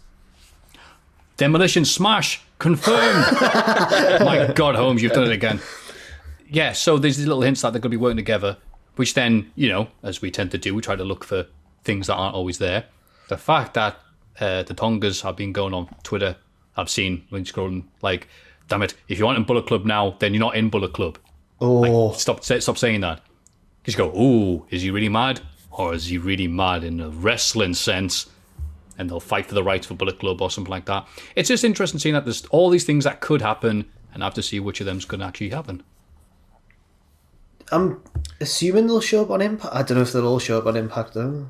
Well, my pitch here on the pitches for the Bullet Club, the official Cultaholic video, is I want to see the OG BC, whoever they are, and I want to see the new Elite version go at it inside Blood and Guts with the rights to the Bullet Club name on the line. And maybe an interference from Booker T and Big T and Midnight and other people like that. Who would you have win? And Swole. And Swole? Who's the other? No, there was another. Oh no, wait, was he? Are you not the manager fella? The little. No, it was. There was Midnight. He was the biggest one. Then you had Big. Was he Swole? So we've had this discussion before, and I was amazed at your knowledge of that period of WCW and those characters. It's just because Super Brawl 2000, where they had the match, and Booker T came out with that like children's nursery rhyme sounding thing because he lost his name. Yeah. Anyway, sorry, I digress. Yes, Please Blood carry and on. Guts, and I would have. I don't know who would win that one. Who would you rather win, Jack? The OGs or the new ones? The originals, but I'm very biased because I think Tama Tonga's a lovely man. He is a lovely man with a lovely family. Yeah, and he's totally revamped his look. He's got no beard. What a now. handsome bastard! Yeah, I know. I think it's what the kids would call, beyond any shadow of any doubt, a glow up. No, he looked good before as well. I'm just saying that he looks a hell of a lot better now. Fair enough. Yeah, he looks younger. Yeah, his skin looks so smooth and so soft. This isn't the who's the handsomest male wrestler episode. Well, Tama Tonga. Oh, that went great. There's another Reese's Pieces upcoming. Tama Tonga with a sick fade and a clean shave. I think he's. You went after that Tom Cruise feather. I don't know what. Do you think that will happen? Do you think they'll get the New Japan lads involved? I was going to say, what happens if that doesn't happen? What happens if they go, no, we're being serious, we hate you, sod off, and New Japan doesn't happen? They still have all their dudes anyway in AEW to be doing stuff with. So Bullet Club versus Team Taz. Oh, that'd be great. In that case, Tony Khan buys the rights to the Bullet Club New Japan theme, and then just buys New Japan eventually. He trades. So you see the Tongas coming out with a new haircut looking all sexy, and all you hear is, oh. He does a swap deal, and presumably New Japan are like, that is a good song. We do love Baltimore. Oh, yeah, Baltimore, very good. Does it still have the Bullet Club for oh. That'd be good. It has been good to see people online going, well, what are they going to call themselves? They can't call themselves that. And someone says, oh my, it's Coloured Bub 3333 Death. He hasn't got it again. For life. 3 Death. 3 Death. Right. It works because it's crap. It's not because it's good. I know, I just couldn't. Coloured Blub. I got that. I got the spoonerism, I think it's called, but I didn't get the numbers bit. God. I think that's all the options. Have we said enough stuff for a thumbnail? I think CM Punk will join the Bullet Club. Oh yeah, you're right. Well done you for reminding us. CM Punk will join. Just when you think you know the answers, he changes the culture or whatever the police said. Remember that? And then they sign Mickey Gall. Richard, if you're listening, don't put that in the thumbnail. Oh. Okay. What else is coming up? Put Iron Man. Put Robert Downey Jr. in the thumbnail. I think that we need to give Richard a thumbnail that also doesn't sound too ludicrous, but is interesting. It's hard. This. Great, Sonic the Hedgehog. Just the thumbnail should be just Tony Khan in a Bullet Club shirt. That's it. Yes, it should. That's a very good thumbnail. In the jungle. Wait. With Jungle Boy in the background. Just singing along. A conga fronted by... A Tamakonga in the jungle fronted by Tony Khan in a Bullet Club shirt, which also includes Jungle Boy. Who else in the conga? The Elite and the OG Bullet Club. Yes, and apparently the next big film to come out this year is a new SpongeBob film in February. So make sure you get SpongeBob. Or sell for Patrick if we can't get him, all right? Sam's got a tattoo of Patrick, I believe. How's he? Ralph Wiggum as well. He likes the stupid characters, yeah. Oh. Which is very at odds with how Sam is. Mm. He suffers no fools, Sam. But then he likes his serious wrestling, but his favourite wrestler is The Undertaker. That is true. He's one of them. That is true. Who is now bald, like Patrick. Hey, there we go. And Ralph, sort of. Oh, yeah. He's not got much hair. Yeah. Sucks being a 10-year-old and you're bald. Anyway, we could probably talk all day, but who'd be listening? Ross, what have you got on tap for us this week on the Cultaholic YouTube? Note. I think I'm going to stream FIFA-licious, as Adam Pacitti might call it. Sorry, I'm bringing that again. Chickalicious. I'm going to stream FIFA about now. From 6 till 8, maybe. GMT. Sorry, my brain stopped working about 10 minutes into this podcast. I'd like to apologise to everybody watching and listening. You've been wonderful, mate. Don't worry. And what will you be eating during your playthrough of FIFA? Or will people have to tune in to find out? Putting Lotus Biscoff spread on a brioche bun. Oh. Can't wait. Jack, what have you got for us? Me and Owen have started our new Football Manager series on Twitch every Wednesday from 6. We have started Cultaholic FC. Yeah, I know. We've put a team in the database, yeah. But not with... I mean, Paci's the owner, I'm the manager, Owen's the assistant, but the players are real, so it's all kicking off. And that's every Wednesday at 6. Not Wrestlers of the Week anymore, because a lot of people have been tweeting me this week because of all the great matches that have been going on. But we've stopped doing Wrestlers of the Week now. So they didn't watch it to see my announcement that it was stopping, but they still tweet me recommendations for Wrestlers of the Week. But we will replace that with something new in due course. I've got nothing else to... I tried a Chickalicious, by the way. I was a bit disappointed, you know. Have you had one? Have I had one? No, I don't think so. I had one just last week. This week? I had one this week. It was disappointing. What did you buy, Jack?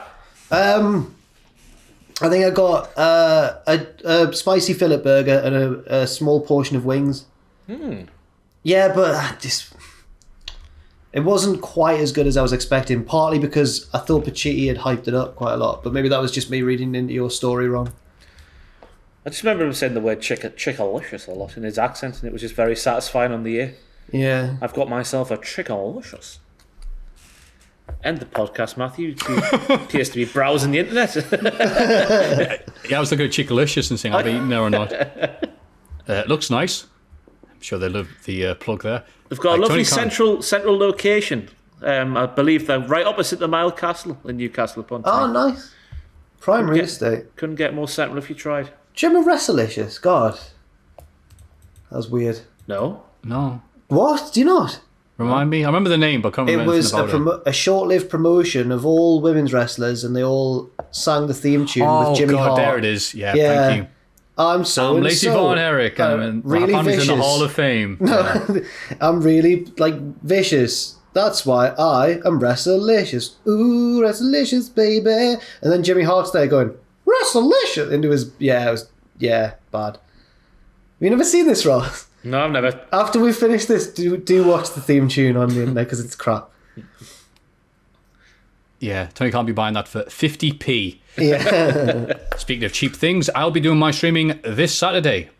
Also this Saturday, me, Tom, Justin, Henry, what we're going to get together and watch? British Bake Off or something nice like Blackadder Goes Forth. Don't be daft, we'll be of course watching WrestleMania 11 because our schedules are awkwardly very, very similar to OSW reviews. And they did this 2 weeks ago, so bit awkward there. But you know what isn't awkward? Us three getting together via the power of technology and talking complete twaddle for a few hours. Because I don't know about the listeners, but I've had a hell of a time. And what we like to do after a hell of a time is put our fists up to the cameras, and on the count of 3, we say the thing. 1, 2, 3. Join us. Join us. Wagga, wagga, wagga, wagga, wagga. Soggy biscuit. Wagga, wagga, wagga.